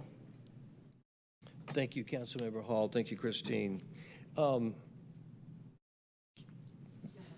Vanstrom. I just want to say I do respectfully disagree with Councilman Palermo. I would like to see this more apples to apples if we're going to do any kind of a task force decision on whether a closure is feasible. I think it has to be a decision of the task force when that timeline is the most feasible for the study. Is it when school is in session? Is it when on weekends only? Or is that something we all want to decide right now? Because I think that, in my opinion, that's part of a test. A test is trying to get it as much aligned with what the event itself would result in. And so that's where I'm a little confused or a little concerned still. Thank you, Peter. Councilmember Palermo. I'm glad you went first, because the irony is I agree with you, but for a completely opposite reason. So for me, my thought is the whole discussion has been for a trial period of testing out some weekends, and you're saying we should not be clarifying that because they should decide. I don't disagree with you, but I'm seeing it the opposite. You know, perhaps they want a task force is seeing to mitigate or increase or maximize the benefits is making it longer, and it's not just weekends. For me, I see it as what happens if it actually turns out their suggestion is it should be just Sundays or just Saturdays, and I'm not weighing in. I don't have an opinion, but I would think those are things that the task force would be looking into, and I don't think we should handcuff them. So therefore, I agree and don't feel we need to add weekends like I suggested. However, the second half of what Councilmember Beeson said, I really agreed with, which is we have experienced with a task force or committee or whatever it is of having everything too open-ended, and I'm very concerned with that. So that's where I am very focused on this. I believe it should just be purely they're looking at the exact mission, which I have in my email, but I need to go back into, I just got locked out of my computer. There it is. So, which was maximize the benefits and mitigate negative impacts of a trial closure for a potential temporary pedestrian promenade, and this being the Canton Street area that's described. Because I'll tell you right now, if I was on the task force, and I don't think I should be eligible for the task force, but if I was on the task force, where I'd tell you I'd actually love to see a pedestrian promenade between Hill Street and Oxbow, for example. That's where I'd love to see a pedestrian promenade. The only problem is it would take $80 million of investment, and I know for a fact that we don't have $80 million to make that happen. And so that's where I think it purely is, we're looking at this is a discussion of the Canton Street area, and what are all the concerns, and how does that best be mitigated and the benefit maximized? And ultimately, this mayor and council can decide, you know what? After looking at this, thank you, that's a great job. We see all those concerns. We see all the great ideas and creative solutions you have for mitigating those concerns. However, this mayor and council doesn't feel comfortable moving forward with that. And this mayor and council could decide at a later point, do we look at just something completely different or nothing at all? But I do think we need to stay completely focused here to make sure we're not getting recommendations that come with an $80 million price tag.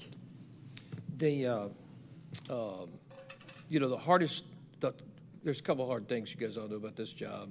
I think that, obviously the hardest thing about this job is just being hated. That's not fun.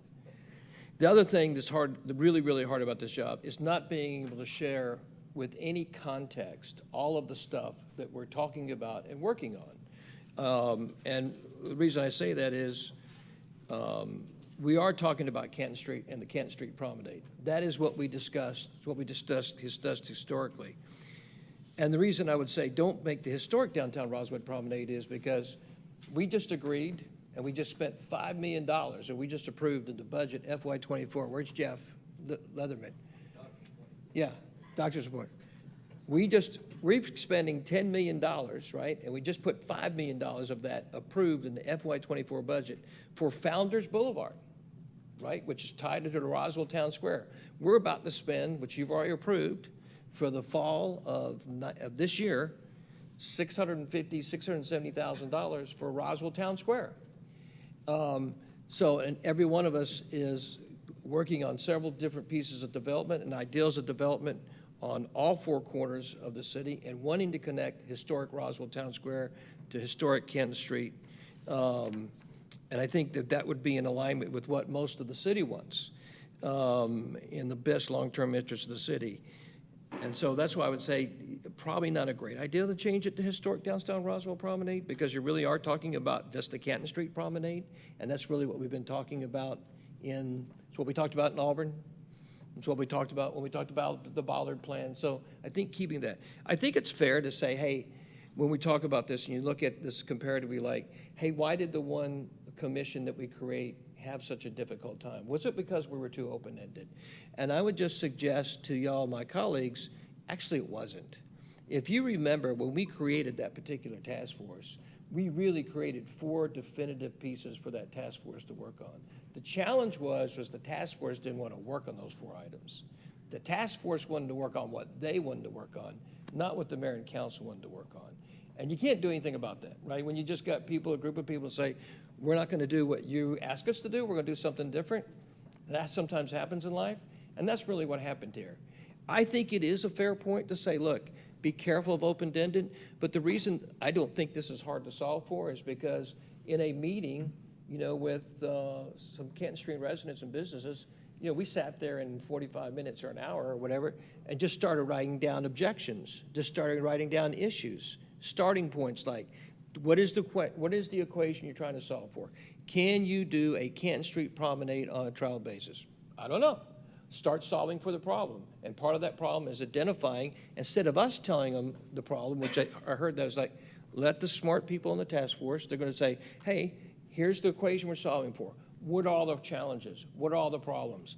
And they, smart people, will start identifying all the challenges and all the problems, just like was identified in the meeting. And they could have certainly that list, but they'll come up with it just as quick by talking to people, being informed members of the community, informed business people of the community. They already know.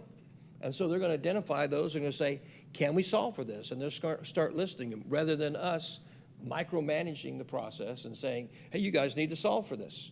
We're saying, big picture, can you solve for a Canton Street promenade on a trial basis, right? That's all we're saying. And that's really the equation. And I think that smart people will get together, whether they're businesses or residents, and they'll say, look, can you solve for this? And there's some energy behind, we would like you to push this on an aggressive timetable. Can you solve for it? In my mind, that's really what we're asking.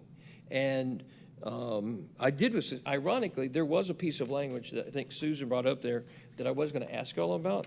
And I want to ask your legislative permission in a second. I think it says,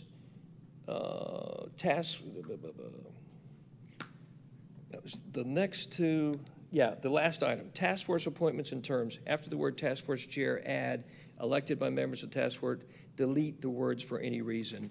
And I did think that was perhaps an excellent suggestion, is that we take out there for any reason. Now, the problem is filling in the language of for what reasons, which adds to the difficulty of this discussion. But I think that's a fair point. Yes, Councilmember Palermo. I mean, my preference would just be the language lines up with whatever it lines up for other committees and commissions. That's fair. And David, do you have a good sense of that offhand? Can you address that? I think it just says may be removed by majority vote of mayor and council without saying whether there is a reason or is not a reason. Fair enough. Okay. Does council have any of your thoughts, questions? Because I have a question I want to ask you guys.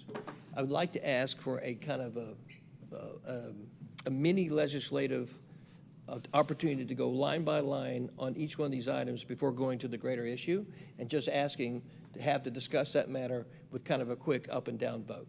Is that fair? And I'll give an easy one, for example.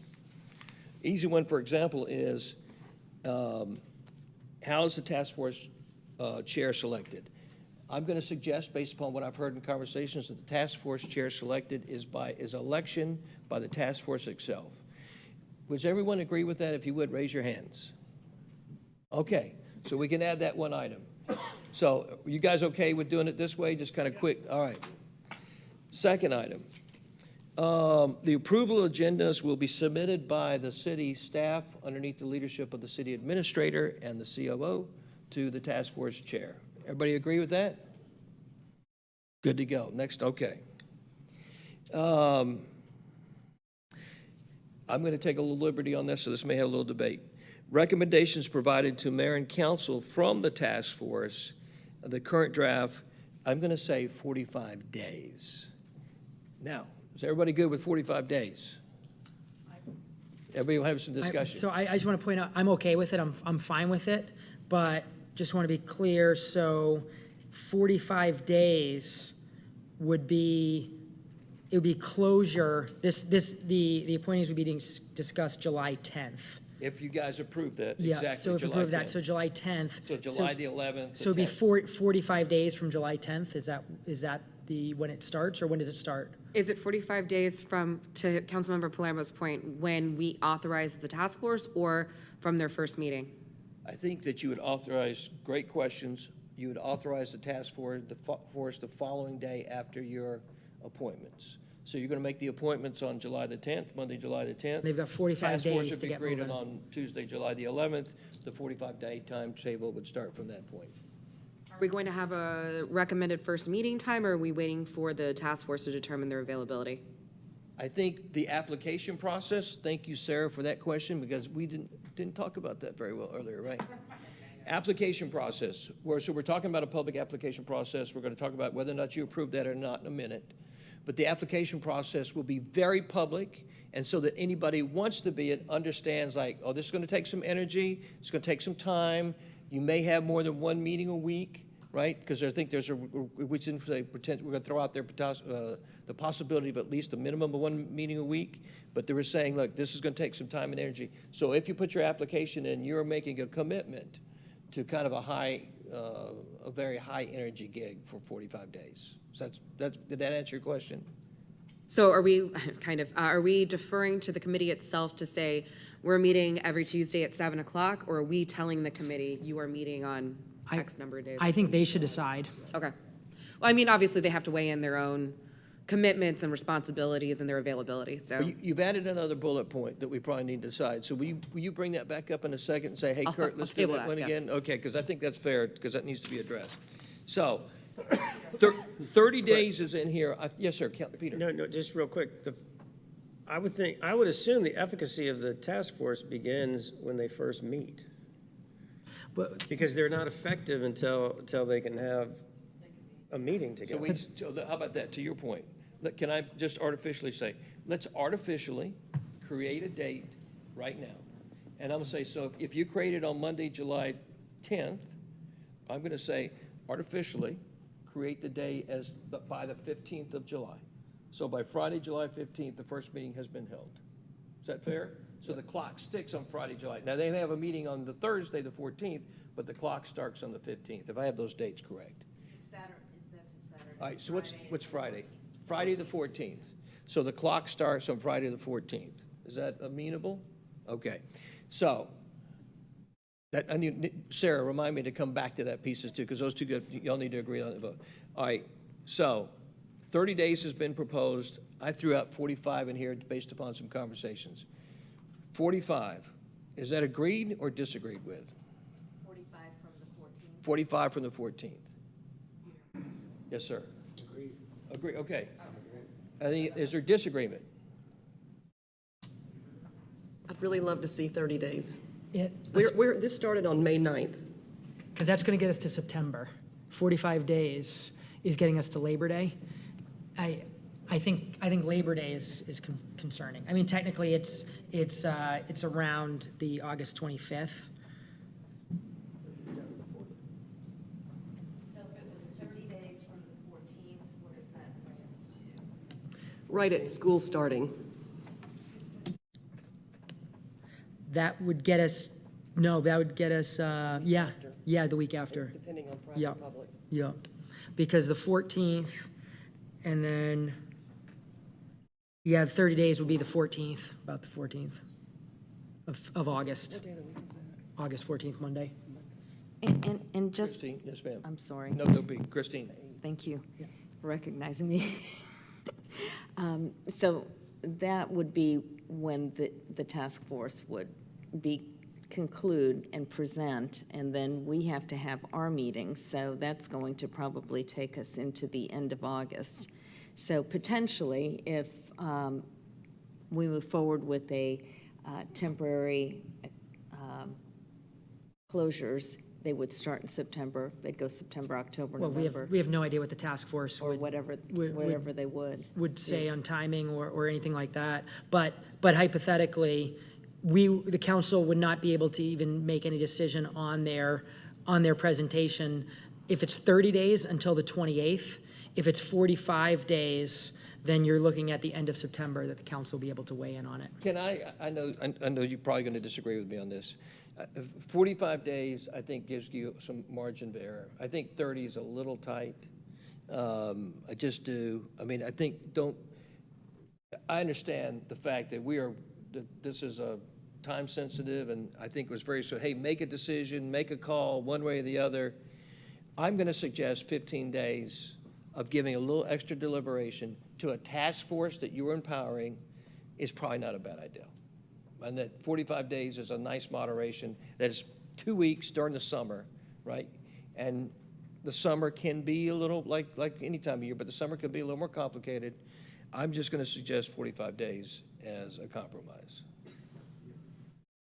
I was just wondering if we could do as a compromise, so I don't disagree. I wonder if we could just do as a compromise 45 days from the day they're appointed. And they can just meet as quickly as they're ready to meet and meet as many times as they're ready to meet during that 45-day period. Yes, Sarah? Can I compromise with you further? 45 days, not from the date that they're appointed, because we do that On the typically 10th. in closure, but that's like at night. You're going to get an 11 o'clock at night email. You can't, no one's going to know that. So from the 11th when they're notified. So 45 days from notification. I think it's Is an that a excellent happy compromise? compromise. Okay, there you go. Is that good? Michael, you good with the 11th, 45 days? So I am, but actually a question for Mr. Davidson. So in here, it mentions, so obviously, as we always do with personnel, it would be in closure, where you'd have each person would nominate somebody following the conditions of the rules within this. It'd have to be approved by the mayor and council. Typically, it would come from closure to then a public vote. And so is it a possibility to do it straight from that closure and make that official, or do we need a special called meeting just to then vote for those individuals? So, Michael, the closure vote is you're good to go. You do not, once you voted for it, once the council has voted for it in closure, you can announce it. So it could literally be announced the first thing that morning or that night.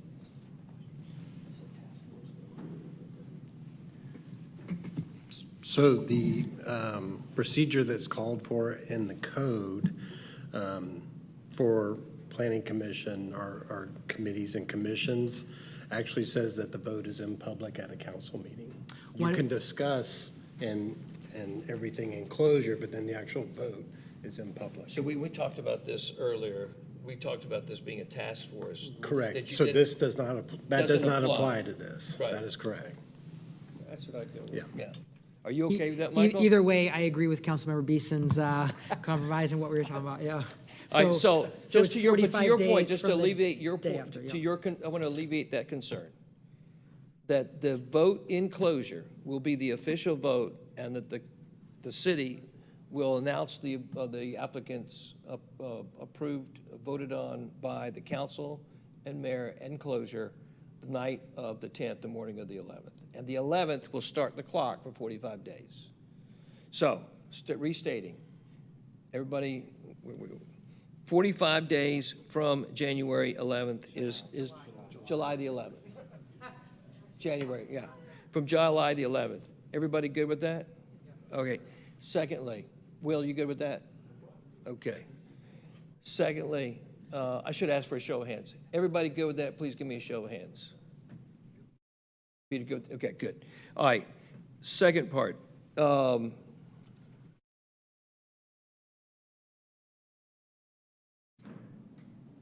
The completion, so we need to say that everybody good with the fact that the vote's going to take place in closure, right?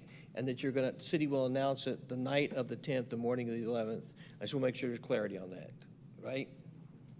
Everybody good with that? Okay. The completion of the task force responsibilities, current draft, 90 days.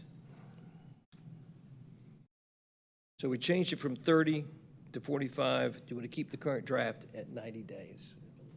At the longest. At the longest. Is there any changes submitted, suggested on this? This is just the dissolving of the task force, is that what it is? Randy, how would you describe this? Yes, the task force would terminate unless, of course, authorized by mayor and council to continue, but would terminate after 90 days is the way the draft is written. That is correct. Thank you.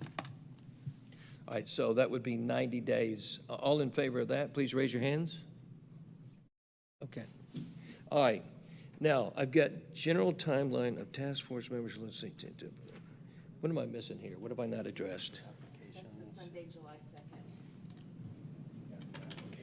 Okay, thanks very much. So the application process, so tomorrow, the city of Roswell will put on its website and begin accepting applications for all people eligible and businesses eligible as per the task force, if you approve it tonight, as this task force agenda item tonight. The city will put out and accept applications starting tomorrow all the way through Sunday midnight, July the 2nd. Effective July the 3rd through Monday, July 10th, council, staff, and the mayor will review and vet applications so that when you go to closure on Monday, July 10th, the council and mayor will vote on the 7 people that are going to be on the task force. Yes, ma'am. Yes, sir. So I think this has been a great process, and definitely looking forward to this, and it be hopefully a model for task forces with just the clear focus and all that, and with that for the process, as you kind of discussed earlier, on why I think it's so important that it's truly a well advertised thing from staff. So I'm hoping to see many social media ads and just any way to get the word out, and because I don't know how to articulate this, so Mayor, I'd love to hear your kind of thoughts and recommendations. But again, knowing that the purpose is for them to take, to look at and see all the lists, the full list of concerns and different ways to mitigate it. And with that, of having just, it's not to be a group of just putting on some people that are very strongly publicly opposed to this, a group that's publicly supportive of this, and see anything like that of just creating a group that's arguing, whereas instead it's hopefully just gonna be a group that's really there to problem solve and say, all right, let's make sure we're coming up and listening and hearing from these people that are for it or against it, and coming up with that list and really looking and problem solving on how to mitigate concerns and things like that. And then ultimately, mayor and council will be hearing from everybody, those, the task force, as well as separately those that are for this or those that are against this. So I think that's just an important aspect to make sure we're setting the task force up for success. One more thing to add to the task force is to recognize this is a short-term deal, so it's going to take a lot of work. And they unfortunately are going to have to subscribe to the Sunshine Law, which is, as anybody who's involved with that understands how limiting that is and how difficult that is to work with as a body, because all of a sudden now you are subject to, everything you do is subject to open records. You can only meet, you cannot meet with more than 3 people at any given time unless it's a public meeting. So it changes the dynamics of a lot of activity and can be very sometimes stringent when you're trying to work things out. So I think that's important to know in terms of anybody that's on this. Yes, sir. I think it's important to know, but I just want to respectfully disagree with the way you're describing it. I think it's a great thing and an important thing, because as really I just mentioned, there's certainly some individuals that are very, very against this, and they're going to have a very vested interest in listening to those discussions and seeing those meetings. And there are some people that are certainly very for this and have a lot of interest in wanting to listen to those meetings and see the list being created and how the discussion goes. So I agree, we should definitely make it clear that these will be public meetings, but I just want to make it clear that I think this is a benefit and a good opportunity for those that do have those strong public opinions, that they'll absolutely have the chance to be listening into every word of the task force discussions. Well, just to explain it to people that haven't been familiar with it. So, for example, there's 7 of us. There's Sarah, there's Will, there's Christine, there's Peter, there's Mike, there's Lee, and myself. And the only time that the 7 of us or 4 of us can get together, 4 or 5 or 6 of us can get together, is if it's in a public meeting or advertised as a public meeting. And no, I'll go on record as a public person. I think it's terrible because I see how much it limits the ability to have conversations. Like everything, you've always got to, you can't, it's not even practical. I think the people who've been on commissions and task force have learned the same thing, like, oh my God, this is limiting. We can't even get together to have a phone call between 4 of us or 5 of us or 6 of us or 7 of us unless we go to a public meeting. So I know it sounds good. I know I'm going to be, like soundbite is Wilson's against transparency. I get it. I hate it. And I just want to let people know, like any poor resident gets involved in their business, like, oh, it stinks. Yes, ma'am. Just for a point of clarification, well, first and foremost, I have no qualms with it because I'm not shy about my opinions. But I want to clarify for the sake of these meetings, I've attended in the past before I was on council, like planning commission, they do take public comments. With the formation of this, because it's task force and not a commission, and because it is going to be documented due to sunshine laws, will this allow for public comment? And then secondarily, I want to clarify, because earlier when we were receiving comments, I know it's typically the way that we would operate. We allow residents to come up and speak, but in this certain circumstance, there are business owners here whose businesses would be highly impacted, but they don't live here. I just want to make sure that these folks would be able to give public comment in these circumstances, given the fact that they very much have a dog in the fight. I think to your point, Sarah, kind of like, I was going to echo something Mike said, and I'll just say it like, for example, 2 people have been very active in the conversation have been Jenna and John Michael, right? And they have kind of staked out different places on their perspectives. And I would say, so, and they said to us at East Roswell, we're going to advise, we're going to get together and work together, and we're going to talk to your task force. We're going to advise your task force. And I think that's a good thing, because that means there's people working and trying to work towards solutions. And I think them advising or meeting with or suggesting the task force is a good thing. And I'd say from a candidate perspective, because we're going to talk about this later, but I'll say it publicly, like, I think it's on our best interest on this task force to probably choose people who have not staked out a position. They haven't staked out a position as, you know what, I'm totally for the Canton Street Promenade, or I'm not against, I'm kind of against the Canton Street Promenade. I think that what I hope the application process is that we discover that there are a lot of people who are saying, look, I'm open to this process and aggressively approaching the challenges or problems and seeing if those problems can be solved. To your point, I do think that we need to figure out, I would say, a mediation in there, because this being a very short-term piece, we do not want the task force, in my opinion, to get worn out, because public comment they could take them out, right? So there needs to be some kind of discipline process of, and probably, again, part of the infrastructure here is how do we figure that out? Because if every meeting is task force gets together and they're trying to work on solving questions and solutions, oh, but by the way, you got 3 hours of public comment, we're dead on arrival. So I think we got to solve for that. I'm glad you brought that up. Yes, ma'am. Just a suggestion on that. They can certainly reach out and provide emails or written correspondence to the city, and the city administrator can present it to the task force. I mean, they can be the funnel to protect, some of that, because these are volunteers, so. Yes, sir. Councilmember Palermo. So I think that's a great idea. I'm wondering, and let's not solution it right now, probably something good for our communications department to figure out, but making it just as any resident can email to mayor and council and all of mayor and council will see it, probably should have something where even just advertising to the businesses, to the public, et cetera, or just, hey, email this email, and those emails will be all consolidated and provided together so that every task force member can read each of those. Let's go ahead and let's solve for that. I think we do need to come to a conclusion on that, because I think it's a fair point. I'm glad you raised it up. So Sarah, would you be comfortable with that as a process for public comment? Would you be, or do you have, in terms of having emails, or do you have a different solution?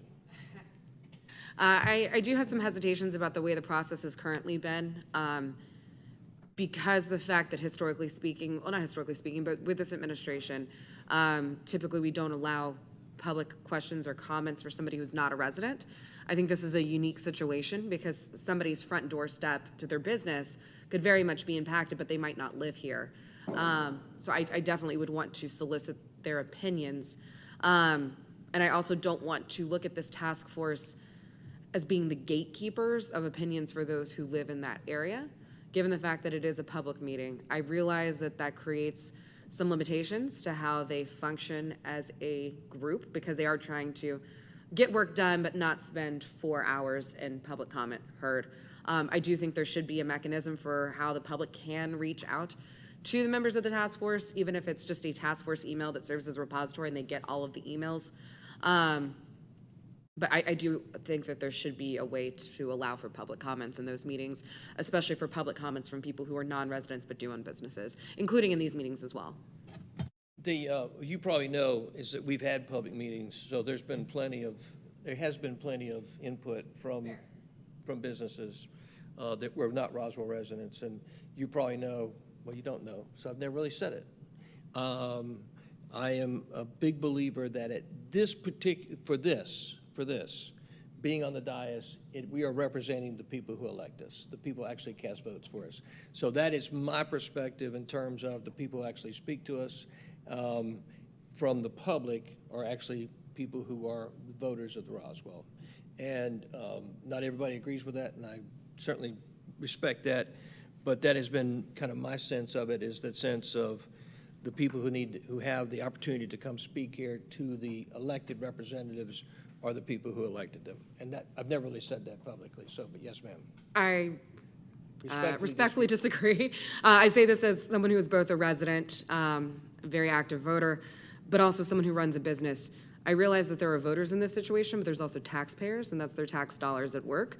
I also believe that we're the arbiters of their business. So it would be a disservice to the people who we are the arbiters of their business. We do host their business. We do take their tax dollars to be able to allow them to speak in a formal setting. But that's my opinion. Well, to that end, that's why I hosted two meetings, right, where businesses had full access as much as they wanted.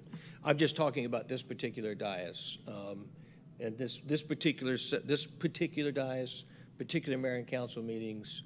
That my perspective on it is fairly resolute in that the only people that I allow to speak are other Roswell residents who elect Roswell residents. Yes, sir. So, I mean, on this one, I guess I'm a little confused where it sounded like I was hearing a tone of disagreement, but at the same time, it sounded to me like there was actually alignment. So I strongly believe on this that the task force should hear from Roswell residents, and should hear from Roswell business owners, and should hear from Roswell landowners. And so I strongly feel whichever those categories they are, that the task force should be hearing from them. And then I do have concerns that if every speaker that goes there, which could be many, and they're each getting 20 minutes, does the average volunteer for a 45-day period want to have those multiple hours where they're not actually problem solving? Whereas, and I thought it sounded like the email idea would solve for that, whether you are a Roswell resident or you own a Roswell business, or you're a Roswell landowner, that you email into this email, and all those emails will be consolidated together, and they'll get to see, oh, here's something from a business owner that said, wow, never thought of that. Here's something from a Roswell resident, never thought of that. Let's make sure we're knowing this. You know, they agree that one was somebody just being silly, emailing something in. They say, you know what, we're not going to, you know, that one's not going to be something they got on the note. But I would think that kind of solves for it, where we're hearing from all those different the task force is hearing from all those stakeholders, and at the same time doing it in a really efficient manner to make sure this task force can get to work. Do you feel that solves the concern? That's where I felt like we're aligned, but I'm not sure. No, I absolutely agree with that. I think the only area that I disagreed was allowing a period for public comment, maybe at the end of the task force meetings. It doesn't have to be throughout the meeting where every single line item, the way we do, line item, public comment, come back, line item. I would instead maybe table the public comments until the end of the meetings. I'm gonna throw out an offer, because I think to try to come to an agreement, because I agree with you. Like, and by the way, just for the record, right, if you approve this, 4 of them are businesses. It doesn't say where the businesses are located in terms of where the residents are, right? They're 4 Roswell businesses. So they have the majority representation on the task force, are businesses. Not Roswell residents, but Roswell businesses. Well, businesses within the 1,000-foot area, so. Well, that's business, yeah, but I'm just saying that it has nothing to do with their geographic footprint of where they live. It's where the geographic footprint is where they do business. So just kind of address that in terms of equity or fairness or whatever. So I'm going to suggest, I'm a solutionaire. I'm going to suggest we create this email ongoing, I think that everybody's in agreement with. So, hey, you can email ongoing. And I'm going to suggest that at the end of every task force meeting, let's say there be 15 minutes of public comment allowed for and 15 against, if you could put it in those comments. Like I would have or just 15 minutes of public comment. So whoever goes there for public comments, they got to work out together, because that's the way there's not everybody does it like we do. You know, just wild card, just come on. Some people, you know, you have to go work out like, hey, I want to talk about this. Do you want to talk about that? So I would say leave it for 15 minutes of public comment. That way, whoever wants to go talk, they have to work it out.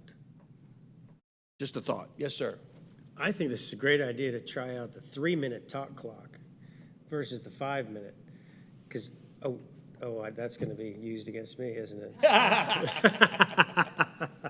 I'm on board. Yeah, I mean, why don't we just, they have to solution themselves into a 15-minute window, 3-minute talk clock, and I'll bet we're going to find out that 3 minutes works so well that we're going to adopt it here. Yes, Lee. Yes, ma'am. I agree with Councilmember Vanstrom. Fulton County Schools does that. You have to email ahead to get on the list. They allow, I think, 5 people total, 2 or 3 can get on the list, 3 minutes each, and then you race to the front door and ask to get on the list from within, so 2 more can apply in person the day of the meeting. And they cap it so that's 15 minutes as a total. I'm not saying Fulton County's, I think they're light years ahead of us on that, but I agree. Cap the amount of time, and if the emails have already come in, then the task force members have already read those and addressed them, so I agree. 3 solutions, 15 minutes, 3-minute shot clock, and you have to sign up advance, and it's limited to 5 people. Is that what, just a FYI? That's just a footprint of what Fulton County Schools does. So they allow, do you know, Sarah? I think it's 3 that you can get on board ahead of time, and then 2 more may be added in person the day of the meeting. Anyway, that's just an example of local. And I know Fulton County commissioners, they allow, I think, 15 minutes of public comment with 3 minutes each, and they have to vote if they want to extend that every single meeting. And the ones I've been to and may or may not have spoken, they have extended it, but they vote there to decide whether or not they'd extend the public comment period. Thank you, Chris. Thank you, Lee. Yes, ma'am. Sarah. Might be opening a bad can of worms. I have no qualms with the 3 minutes, I think was what was proposed. But I would actually possibly defer to the chair of whoever the committee becomes, and they can determine the format for which they want to receive public comments. I hear you on the 15-minute block total. There are some people, and I say this as one myself, who are quite loquacious with their comments and can really take up some time and not leave the rest of the time for others to be able to comment. And I want to avoid that. And also because this isn't necessarily, if not A, then B, if we're going to be tabling public comments until the end. It's really just more of an open format of, I heard you at the top of the meeting, you said this, I liked this, but I hate that.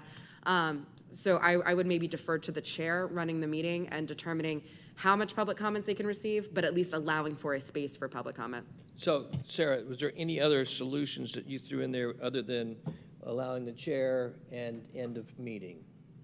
I would recommend waiting until the end of the meeting to be able to have comments, because otherwise it will slow the pace of the meetings, especially because the way that they are trying to solutionary in these meetings. It's not like us where we're given a very specific item and we're voting yes or no. In this case, it's more of a solutionary, open-ended conversation format, and waiting until the end for the public to then come up and say, here's my feedback on that, especially because they're not voting in anything in each of these meetings. It's not till the end when they bring us the recommendations. I would just ask the chair to allow for public comments at the end of the meeting and defer to the chair for the length of the public comments, as long as they are equitable with how they issue those, not allowing their best bud to have 20 minutes and their worst enemy 1 second. Would you allow some solutionary, like say end of meeting, chair decides, but we throw in a 3-minute time limit just to? Oh, yeah, no, I would allow the chair to set their time limits. Well, no, would you? No, I'm saying we're setting a 3-minute time limit as part of this equation. I'm open to it. Okay. Yes, sir. Councilmember Palermo. Yeah, I think I think we should stop talking about it and just it's 3 minutes, and it's up to them how they do the rest of it. You're good with that? Yeah, I would say, look, in their protection, okay, we got to protect them a little bit. I do think you got to do it end of meeting. Yep, end of Chair, meeting I'm minutes, cool yeah. with, that makes perfect sense, but I think you got to protect them, and I think you got to put 3 minutes in there. Is that fair? because that'll make Okay. it equitable. You know? Can I go, Yes, sir. I'm sorry, one step further, and I think Lee had the point. Why don't we, I swear we got to protect them.